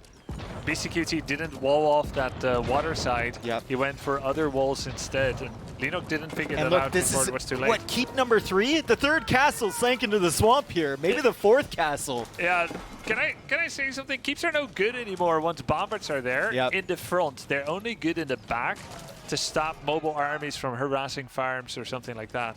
Or maybe control a sacred site. You don't want to build any keeps within 10 range of the water, because bombards get free snipes. That's 800 stone each time. And Leenock is so fed up with this extra range, he's just full into trebuchet here. He's got 3 of them set up to take out that keep from Beastyqt, and now he's sending in the infantry. The gate is still there, though. The walls are still there. Beasty is playing this like a beast right now. He knows his win conditions, and he's just comfortably sitting behind the river, and he's saying, okay, toss all your siege into me. Eventually, I'm going to build up a force that I can push across with. That's what he's doing. Just a very high-quality army. Disciplined himself not to go too high in the villager count, 107. Rebuilding the walls. These men-at-arms are coming in. They've been given a task of distraction, of harass. Honestly, though, I think it's too late, like you said. Yeah. And I'm looking at the res bank from Leenock, and I'm only coming up with one answer here. Don't say it. Twitch, don't encourage the Pippin. Look at this. He's got 17,000 food in the bank. He's got 5,000 gold, 1,000 stone, almost like 2,500 wood. All right, Dave, what are you holding out for? Well, I'm wondering if you can come up with the answer. It's a wonder. A wonder has been called by Dave. Twitch chat already knew this about 29 minutes ago. Yeah. That wonder was the right play. Oh my goodness. Denying the sacred site a little bit over on the left-hand side, but that's not going to last for too long. And now the Streltsy are making their way back across, but every single time he tries to push forward with a siege just a little bit with those culverins, these Springolds come into play, and now he's like, oh no, the Springolds are here, pack it up. Pack it up, put it in reverse. I'm building another keep for some obscure reason, and Beastyqt has sensed that this is his moment to come forward. He's sending so many villagers to make sure that keep gets up. He's got the Springolds coming forward. He's got the Streltsy to kill the infantry, and he might be able to deny the keep from Leenock here. Beachhead has been set up. Beastyqt finally rolled forward. Bombards are going to get shots into the keep. That keep, the one of so many wasted keeps. Leenock, he won his first series. He started to make a comeback. He was in a good spot multiple times in this game, but he was unable to break Beastyqt so far. And now, with Springolds, with keeps, with Streltsies, they keep falling. Beastyqt established that beachhead, and he's in a great position to keep pushing. Look, he's still got 1,600 stone. He did lose some villagers, 20. He did lose a few villagers. He's still at around 90, right? So maybe he can add a few more if he needs to, but he's got a decent amount of res in the bank, maybe only struggling for gold. The thing I'm looking at right now is the stone. He can just continue this slow push as long as he doesn't take any bad fights and keep adding keeps. But look at that military from Leenock. He sees the exposed Springolds and he's coming. The Streltsy need to stay near the Springolds and keep them protected. Culverin's one-shot Springolds, but he's still kind of focus firing them 2 at a time. Now they started to split a bit. He killed 3 Springolds. Springolds are going to shoot back, kill Culverin. Culverins shooting different targets. Good micro here by Leenock. He's also moving back to prevent further Springold fire. Men-at-arms are killing the Streltsy. That's a pretty expensive army loss for Beastyqt. And while Beastyqt is rich in food and wood, look at his gold. The gold is definitely a problem for him. He still managed to keep the siege numbers up here, but Leenock can spam for days. He's got 4,600 gold in the bank, 12,000 food. Will the infantry, will the human mass win out against the technology here from Beastyqt? That was a good fight. Leenock did clear up quite a bit of the siege, and Beastyqt maybe not with the gold to replace it, but the army numbers are once again down for Leenock. It's funny, Leenock went for hand cannons himself. They're actually really good into siege. They do 40 damage without upgrades, and he's got none, mind you. Not a single range upgrade. Guess he just doesn't have the money. But to be honest, a hand cannon needs upgrades less than almost any unit in the game. It's a percentually very small difference to their total damage output. He just made a couple and gunned down a couple of more Springolds. Beastyqt has a large siege force. And he's got some gold in the bank now to play with. Okay, he's got some gold again. I wonder to what degree the market rates have been affected. Can we see a market for either player and see if the observer has information about how much the market has been used Yeah, now I'm pretty sure that it does not show. I don't think it's reflecting No, it is. accurately. Oh, and we what's can't see happening. it in a player POV either unless we get lucky. I guess we could look at one player POV for a bit to see if they go to the marketplace at all, but you know, hotkeys would probably circumvent that. So let's just say There is still a gold pile. We went to it for a second there. There's still a gold pile by the river. Beastyqt was actually adding a keep right next to that. Oh, and he's we go. adding walls in. He's such a safe player, isn't he? He is. Large Mangonel force into a large men-at-arms force. Beastyqt is getting attacked by this men-at-arms force. That's 58 men-at-arms, Dave! Yeah, the Mangonels are on the run. They're just ignoring the Streltsy. The Streltsy are saying, sir, they're through our lines. There's nothing we can do. As they go after the siege, the Mangonels ideally would be packed in that situation. And he's caught out some Springolds as well. He traps that one Mangonel. I think he already killed another. And he's chasing the other three. Oh, it's horse archers. Horse archers behind this from Beastyqt. Leenock does not care. He has the resources to toss away units. He's trying to get good trades. When you see horse archers, you know that your opponent has had gold problems. Yep. Streltsy costs 90-90, a 50-50 ratio food and gold. Horse archers cost 80-40, but only in terms of food and wood. No gold at all. And horse archers do have mobility, but they don't kill men-at-arms that fast. And Leenock makes many of them. Look at that. He's got 14,000 food. That's 140 men-at-arms, potentially. He's setting up a lot of wooden fortresses along the way, too. He's just trying to set up anything he can to slow the other guy down. Oh, this is sick. Beastyqt moved across. He lost those 20 villagers before during the beachhead establishment. But this is wave number, what, 12? Oh, yeah. Coming in from a non-stop production. And he has more trebuchets, and they're up on the hill underneath the keep. Wow. Finally, it was the fourth castle that stayed up. And he's going to have a good position to push out here. And the siege mass is just not there for Beasty. Maybe Beasty realizing that he pushed out a little bit too early, or maybe he overextended himself a little bit. Well, is that it denied? Oh, yeah. That's a blue keep, yeah. Denied by Leenock. Yeah. It's a denied keep by Leenock. So that was actually an important gold node that it is protecting, potentially. Leenock doesn't really need his own gold. He's still fully coasting by on the passive gold income of relics and the site, whereas Beastyqt needs it very much. And that, I think we're being shown that Beasty looked very strong when he was on his side of the river, but maybe not on his enemy's territory, because it allows, once you get out into that open area, it allows Leenock to kind of collapse on him with superior numbers, with superior production. Leenock still has 108 units in the queue right now. I just noticed that. I was like, where is his gold? It's in the queue. Oh my god. 120 now. The question is, the veteran spearman upgrade, no, hardened spearman upgrade, is it in front of the queue? Or after 60 men-at-arms, or after 120? It's somewhere. It's mixed in there somewhere. I guess we'll find out. Someone get a timer on that thing. Do the math. Wow, okay. That's Look at these barracks. 14 men-at-arms. I don't know how much one barracks can actually store in queue. Yeah, more than 10. Leenock probably has the answer to that. Oh my goodness, the horse archers are in. They're trying to disrupt the eco a little bit, but he doesn't care about the eco at the moment. Yeah. I mean, he's got 8,000 food, and he's got even more than that invested into those units that are queued up, 120 of them. Well, at first, with attacks like this, you don't care, and then 20 minutes later, suddenly you realized you did care. Yep. As your bank got eaten up. So, I guess trying to remind ourselves and everyone that this can matter. He's also killing a few men-at-arms. He's making sure that a few farms less are being attended to. It's over. I think this game is done. Really? Yeah. Why? Leenock has cleared up everything on his side, and I think he can push across, and I just don't think BC can win the war of attrition like we were talking. Leenock is getting that gold by the water, if anything, as a future deny. Yeah.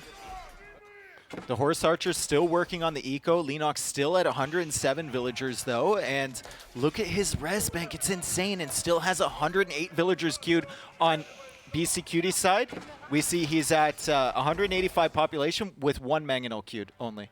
Wow. I wonder what army Beastyqt has right now. He's got horse archers here, probably working on siege again.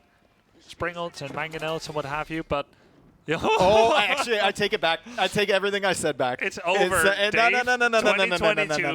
I believe it was at 25 Can we local rewind time. a little bit? Can we rewind about a minute and a half? That's a big ball of siege. We were wondering what he was working on. I looked up the 98 military population there, and oh my goodness, he's got a death ball ready. Yeah, well, you can always just go for a wonder.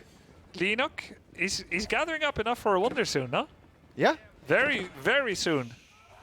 How much stone is there left? I see stone in the middle under the... yeah, that one. Okay, 1,214, carry the 1, 1,500. That's 3,000 stone. Any others? Okay. So he's got 3,000 stone. He has to buy the rest. It's 170 gold to buy 100 stone. He needs 3,100. And it scales up with 2% tax per purchase. Well, I don't know how to do those. I can hear the maths. cogs like working in your mind. I can hear it. He needs to do 30 purchases of stone. 30, 60, 30, okay, 30 plus 170. Yeah, that's going to cost him 6,000 gold. So 6,000 gold to buy enough stone, and he needs 6,000 Well, gold. he So doesn't have to queue up any units for a long time. Yeah. So at least he can keep banking the gold. And Okay. So he needs 12,000 gold, then he can make a wonder. Yeah. And right now he's got 5,000, gathering 2k per minute. he can sell some food too, right? In 4 minutes, we could see Leenock building a wonder with building food. 3 to 4 minutes. Oh, look at those mangonel shots. Oh my goodness, that was the rating force from Leenock getting absolutely knocked to the ground there by those mangonels. And the trebuchets, meanwhile, are shooting at keeps across the wall and wooden fortresses. Very, very nice to see trebuchets coming in and playing a real role here in these kind of range battles. Yeah, and I was talking about these horse archers, and you made a good point that it adds up because players forget to start re-adding villagers again, right? It might You've got bite you. 100 men-at-arms in Yeah, it might bite you later on in the game as it's now down to 63 men-at-arms in the queue. And Beastyqt has done a fantastic job with these. He's still running around with them. Leenock is down to 88 villagers now. Yeah. He can print more, though, to be fair. Fewer capped out, right? And fewer than Beastyqt. He used to gather 3.6k food per minute. Now it's 2.8. His wood right now, devastated. Not irrelevant. Is this one of those games where we start looking at wood lines? I think It's saying who has more wood on the first side of the map? Leenock doesn't need much for his army, but he needs it for infrastructure and for siege, for culverins. I don't know how much wood he has left. Like, for example, the far east of the map. Are there wood lines there? Yeah, he's got. So, okay. not really. Not yet. I mean, remind me in an hour and a half. Yeah, exactly. Okay. Well, those horse archers are really getting them. Oh, he's getting the jump on the Springles. No, there is a keep there, but it's not going to be enough to defend these. It'll only take out a few units. The Streltsy are coming, but all 6 of those Springolds will go down, and there's another raiding force in the north. Whoa! Oh my god! Oh my god, where did this siege army come from? It's almost like he baited him into this with the Springolds. Like, be my guest, come on in. Holy mangonels. Holy mangonels. Of course, Springolds, 6 Springolds, that's 1,500 gold. Killing those men-at-arms, 15 men-at-arms, that is 300 gold. I believe in you. That's only 300 gold. Yeah. So that's a very positive gold exchange, and food is just trash right Look now. at him go with these horse archers. Still 84 villagers for Leenock. I think he's not fully realizing what's happening here with these raids. Well, He still has 20,000 food in the bank, to be fair. honestly, I feel like it's, at this point, it would have been correct for him to delete the villagers himself. Still, for now. When you look at how the game has developed, I couldn't have predicted it, but you see his food, he certainly doesn't need full farm coverage. Adding in some trade as well. Oh, incendiary arrows, court architecture, so that's ranged fire damage, and it is 30% health on buildings. He's still working on the Spearman upgrade, which proves that they were locked behind the 110 men-at-arms in production, now just finished. He's getting the 3 melee armor for spears, able to make a junk army with that. And he's also making 14 traders and veteran archer upgrade. All of this, the veteran archer upgrade is certainly weird. Oh, but it makes sense because veteran archers with fire arrows are the theoretical counter to horse archers, and they're kind of annoying. And he wants to set up They'll also be very good against the trade if he gets in here. the horse archers? Yep. Yeah, so he wants archers to protect those. Why does he want so much gold? I think he's actually thinking about that wonder. Yeah. And the funny thing about Wonder, if you build one Wonder 1 second before your opponent, then you have complete defender's advantage. Yep. But if your opponent ever kills the Wonder, you instantly lose because you have no time to counterattack. It's kind of also like reminding them that that's a possibility if they hadn't already been thinking. It's like escalation of force, except with defense. Like, I have my Wonder here, gives them the idea if they ever take it out, they can add a Wonder of their own. Yeah, exactly. Oh, the Mangonel's coming into play again! And Leenock needs to retreat. Mangonel's following up behind this. There are trebuchets behind. Leenock's done a fantastic job with the extra range on the trebuchets this game over the Springolds. Yeah, those trebuchets are darting around the map like they're so much agile rabbits. They were on the left side, now they're on the right side, harassing various keeps. A couple of culverins got taken out there, and Beastyqt procured trebuchets of his own. He saw how well they were doing for Leenock. He's like, that seems like a good unit, never seen it before. Yep, and now he's moving his way back across and going for another keep. So Beastyqt, I don't think, considering the Wonder, because he would have been saving that stone if he was. And neither is Leenock. Look at his stone. He didn't start a Wonder, did he? No. No. No, he had nowhere near enough. The trebuchets, though, are still set up on that hill. There's the third keep that he had built earlier. It's 3 trebuchets now attacking that keep from Beastyqt. Beastyqt, though, heading over with so many Mangonels. Leenock spreading out his infantry. He's like, some of you may die, but you will die in service of your country. Well, let's face it, all of you are going to die. But he has to protect his trade line. You see the traders, right? Wait, what is that upgrade? Oh, it's the Holy Roman Empire keep upgrade.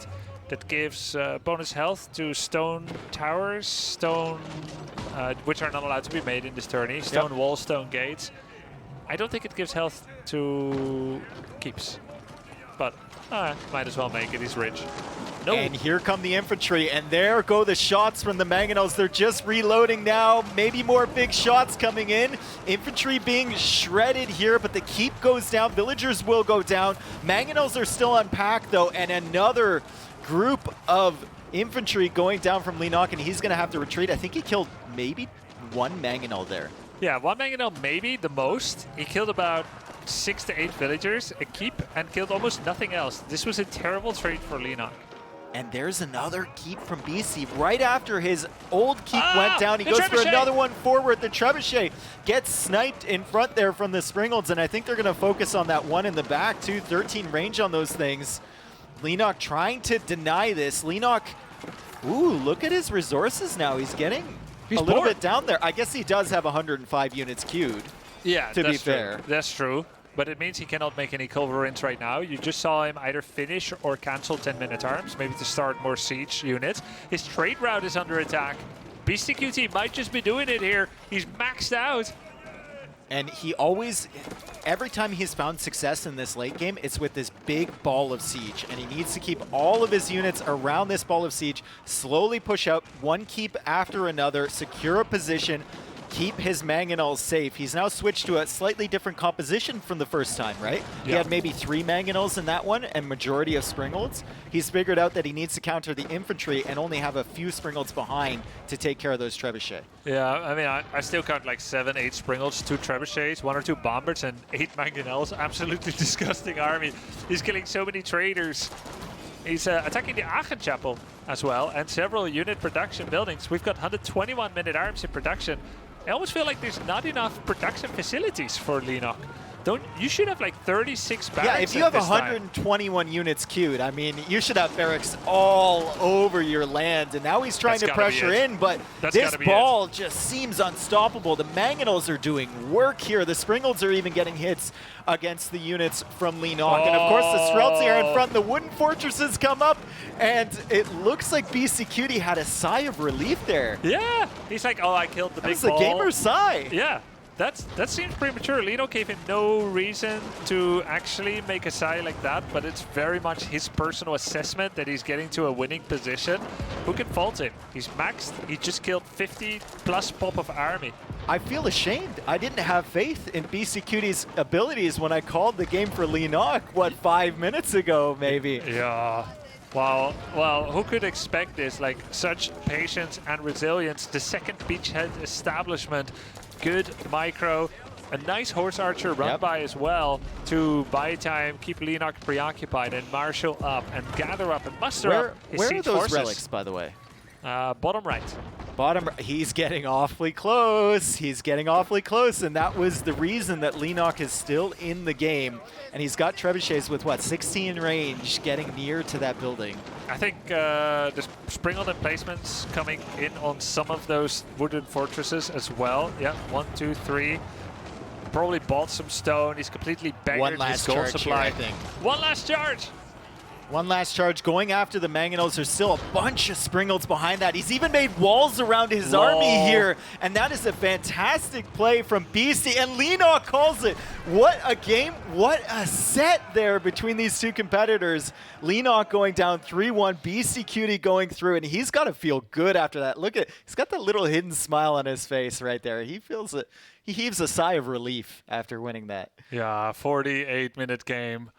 Great series here. Beastyqt grabs a 2-0 score in terms of the entire best-of-5 matches in this group. The first player to be able to do so, and it means he'll be facing the winner of our next match, DeMusliM against MarineLorD. Yeah, and they were chirping at each other. They were sitting in these very same seats here. I still have the Twitch chat up here where DeMusliM was going to impersonate being MarineLorD. He never quite finished the sentence, though, so I don't know what he was going to say, but they can take it out against each other across the table in our gaming room. But, God, that might have been like one of the best sets we've seen, honestly. Between that French mirror and the last game, two completely different games. One crazy game, like we had 10 villagers for one player, 21 villas or whatever for another, and it was short and it was sweet. And then we got that one, which was entirely strategic, divided down the middle by the river, both players playing into the late game, and Beastyqt winning with Siege. Yeah, he's got that Rus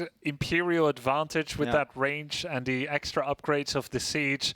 The Streltsy as well, the special hand cannoneer that deal even more damage. Nonetheless, he was pushed to the brink. Yeah. He was driven off of the water several times, lost villagers, lost his initial beachhead, but never did Leenock have the ability to deliver the coup de grace, finish Beastyqt off, and bring about his superior economy. And, biggest mistake of all, no wonder.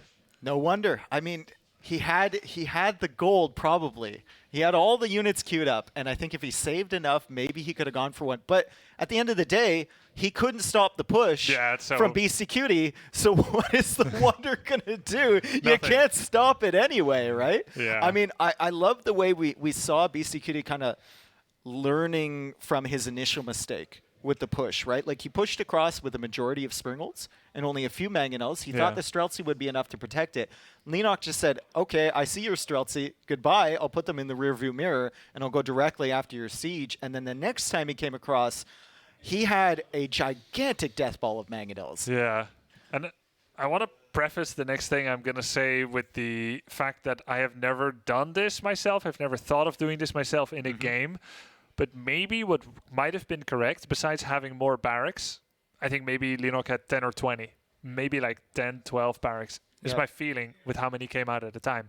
I think he should have had 30 barracks. I have done that before.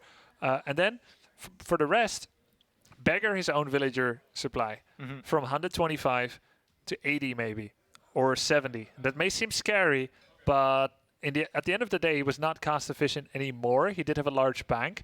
What he really needed is to fully reset the siege ball once. Yeah. And he did that really good spread formation. He came in from the bottom right side, onto the Mangonels, onto the Springles, did some things, killed the keep. What if you've got 3 of those balls coming in from the left back side of the river, the right top side of the river, and then from the front as well? You get the actual wraparound, the singular destruction of all of that siege. It was not unthinkable. But again, I've never done it. It's not like it's easy. Okay, so hypothetically, in some of those fights, do you think an extra 15 units would have made a difference? Would have killed maybe an extra 30. I don't think 15 would have done it. How many traders did he have? He didn't need the gold. I don't think he needed the traders. Yeah. Minus 15 traders, minus 30 villagers, even though that puts you at a very low unsustainable count. Yep. And then come from 3 sides with lots of men. But you have the printer and you have 20,000 food. At any point, you can just and make your economy again. Yeah. But I mean, in games like that, especially against a player like Beasty, the decision-making has to be on point. If you make one mistake, he'll punish you, and he did punish him. And he doesn't have full vision and information Yeah, about yeah. the exact We're resource. omnipresent. We are like gods on top of this game, and he didn't have the ability to see everything like we did, but still fantastic performance from him. Great stuff from Beasty, and we're going to get an interview with Beasty here pretty soon. We just got to let him cool down a little bit. I'll probably sit that one out. I'll have a quick dinner break. I've got the 4th series of the day, the final one coming up soon to be cast as well. Gather up energy. It was great doing this match. Dude, it was so much fun. That French thing, like we kept looking at each other and we're like the last game too, we kept leaning forward to look at something and then we both leaned back like, oh, this is going to take a while. We'd lean forward It's again. like, oh, it's over, right? Wait a minute. Yeah. No, that was exciting stuff, and I think Beasty is just kind of making his way over here. Yeah, I'm going to head over to the interview couch. Okay. Grubby, thank you. Good luck on the next set. Chat, thank you for being hyped. We saw you here. You gave us energy, and I know you had a great time throughout that. So I'm going to go over and ask some questions. Yo, and, good luck on the hopefully interview. We'll get the answers that we want. See you guys soon.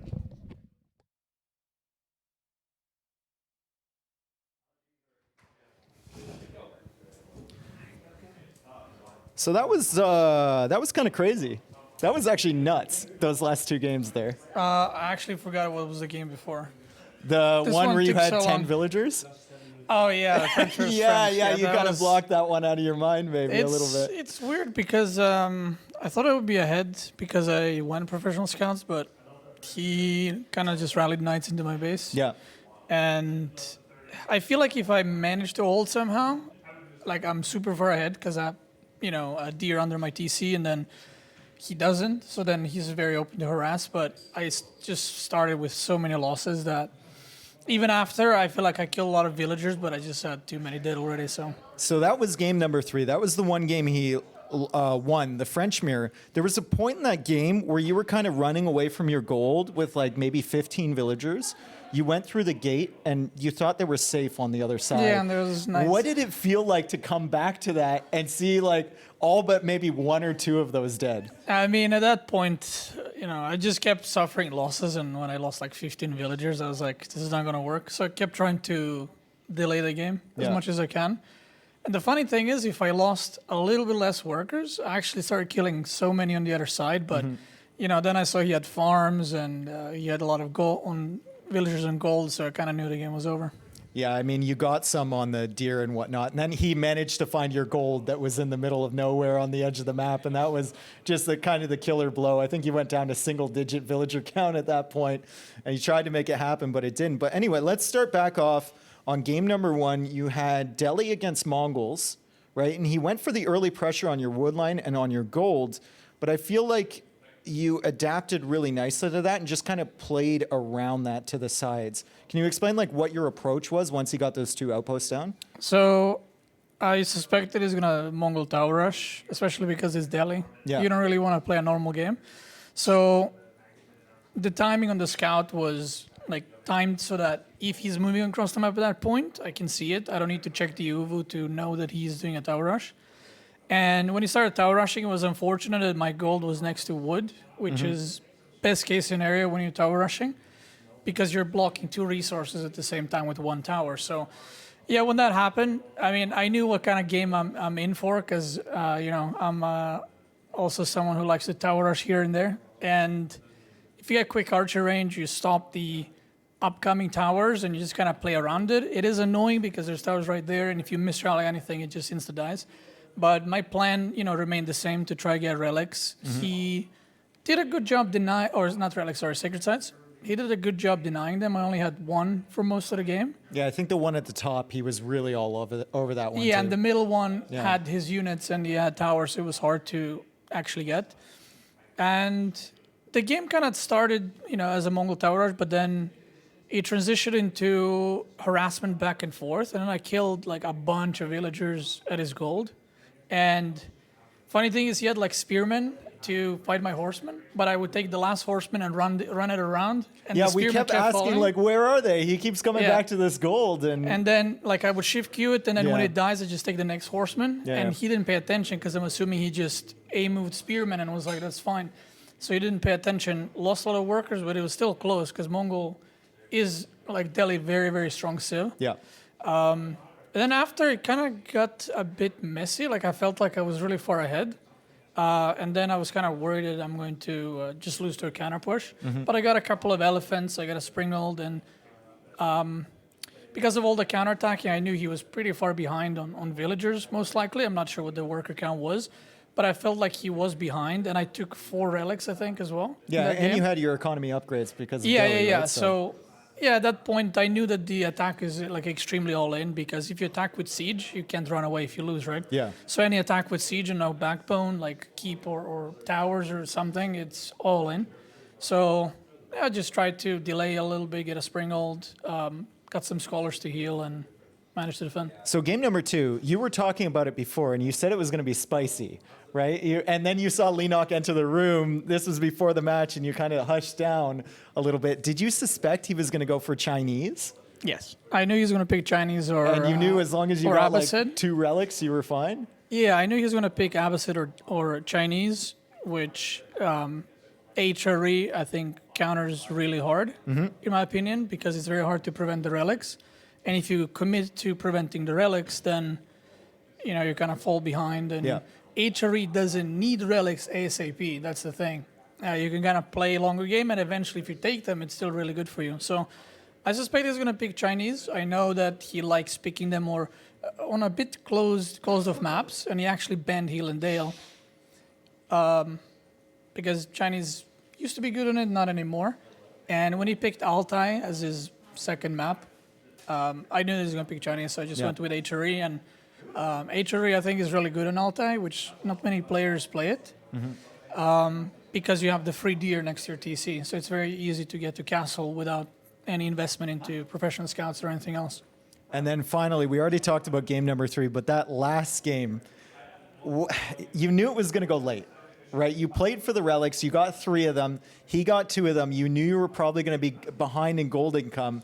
You managed to kind of wall off all the edges.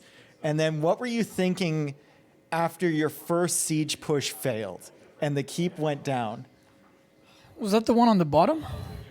No, you made a keep. You kind of went across to his side the first time. You lost all your springalds. He just ignored your Streltsy, basically. Killed all your siege.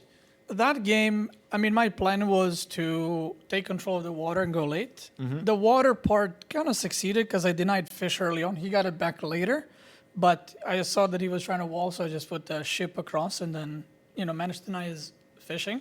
But I actually got castle pretty quickly either way. And my plan from then on was to just go Imperial. Yeah. And I actually hit Imperial same time as he did, which I thought was very good for me, because I know that he's going to need time to kind of boom up and get the villagers out. I think I missed that timing, because I think when we both hit Imperial, I could have maybe killed him. Because at one point I scouted, but honestly like 5 units. But I wasn't sure if he had more units or not. So I didn't want to risk it. So I was like, I'll play Rus late game. It's very good with siege. But yeah, when I eventually did the push on the bottom, there were just so many men-at-arms. Yeah. And because of the formation split, I couldn't kill them. And I was like, oh, God. At one point, he had, now you can't see this, but we could, he had 122 men-at-arms queued up. Yeah. He was ready to brawl. Yeah, for sure. he was printing them. Well, when he did that and my push failed, because I did that to take the golds on the bottom, because I was running out of gold, I felt like I was fine, and I had so many mangonels that I thought I'm going to just demolish the units, but he just had way more men-at-arms. And in retrospect, maybe I should have put walls to force chokes on men-at-arms, so when they go through, they just die. But yeah, when that failed, I knew that I was not in a good position because HRE doesn't use a lot of gold. So what I did is I ran out of gold and I transitioned to mass horse archers, which I don't think he has a lot of experience playing in the late game, because we talked after the game and he's like, oh, horse archers, I can't catch. And I was like, yep, you cannot as HRE. So I think I killed a lot of villagers with horse archers and prevent a lot of economy, and kind of bought myself enough time to just go siege again. I think it's even like, because he had 17,000 food in the bank. I think it was like just the distraction of it running around, and you had like 20 military chasing those at all time too. Yeah, so I just wanted to buy myself time to remake, because if he counter pushed instantly, I would have probably died. Because I had Streltsy and Horse Archers and Mangonels, but it wasn't in good enough numbers. And he could have just shift queued Man-at-Arms everywhere, and I would have just died because his unit production doesn't stop. And even if I lose a villager for 5 Man-at-Arms, it's still worse for me at that point. So, yeah, I just tried to slow down the game, and near the end, when he attacked the north, I saw an opportunity because I prevented him from pushing, and I knew it's going to take a while for him to get back. So I just ran through the middle, through a castle, and I actually walled off the side so he can't, backstab with Men-at-Arms. And I kind of knew, I'm going for it. I actually pulled all the workers from food to build towers and keep, because HRE is so hard to break. Yeah.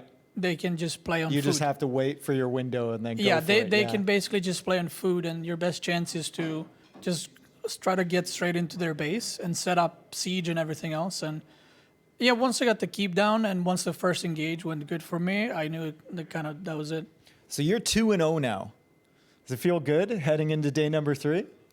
Yeah, of course. I mean, I think I need one more win out of the next 3 matches to secure advancement. So that feels pretty good. I felt confident against Leenock. I promised him a 3-0. Didn't deliver on that one. The game you dropped was pretty nutty, though. The game you dropped was pretty crazy. He played that game really well, though. It was micro all over the place, and I think he definitely did the Knights versus Knights better, because I ended up losing a lot more. But like I said, it's all good and fun with Leenock. He likes to joke around. So overall, I think they were good games. And Leenock used to only play China and Abbasid, but now he practices other civs. Yeah. And he is actually becoming really, really good, because the worst civs are his best. And then the OP civs he's getting good with, so he's actually a very scary opponent. Is there anyone you're scared? Last question here. I'll let you go eat after this. But is there anyone you're scared of matching up with? I mean, I kind of have the same answer as MarineLorD. We practice together, so I wouldn't want to face him, just because if I do advance and he advances to playoffs, I do feel we'll play eventually. So I'd rather not play against him now, but I don't mind facing anyone. Okay. Well, good luck and congratulations, man. That was an insane set, honestly. I can't even imagine the stress levels. Leenock was hitting 130 plus heart rate. Oh, really? Yeah, he was going. Oh my God, I was stressing him on. Well, yeah, thank you. Yeah, congrats, man. And now we're going to head into the highlights of that set. Thank you for staying tuned. We have MarineLorD and DeMusliM matching up in our 4th set of the day. Thank you, everyone, for all of the energy and for all of the views. We will head into the highlights.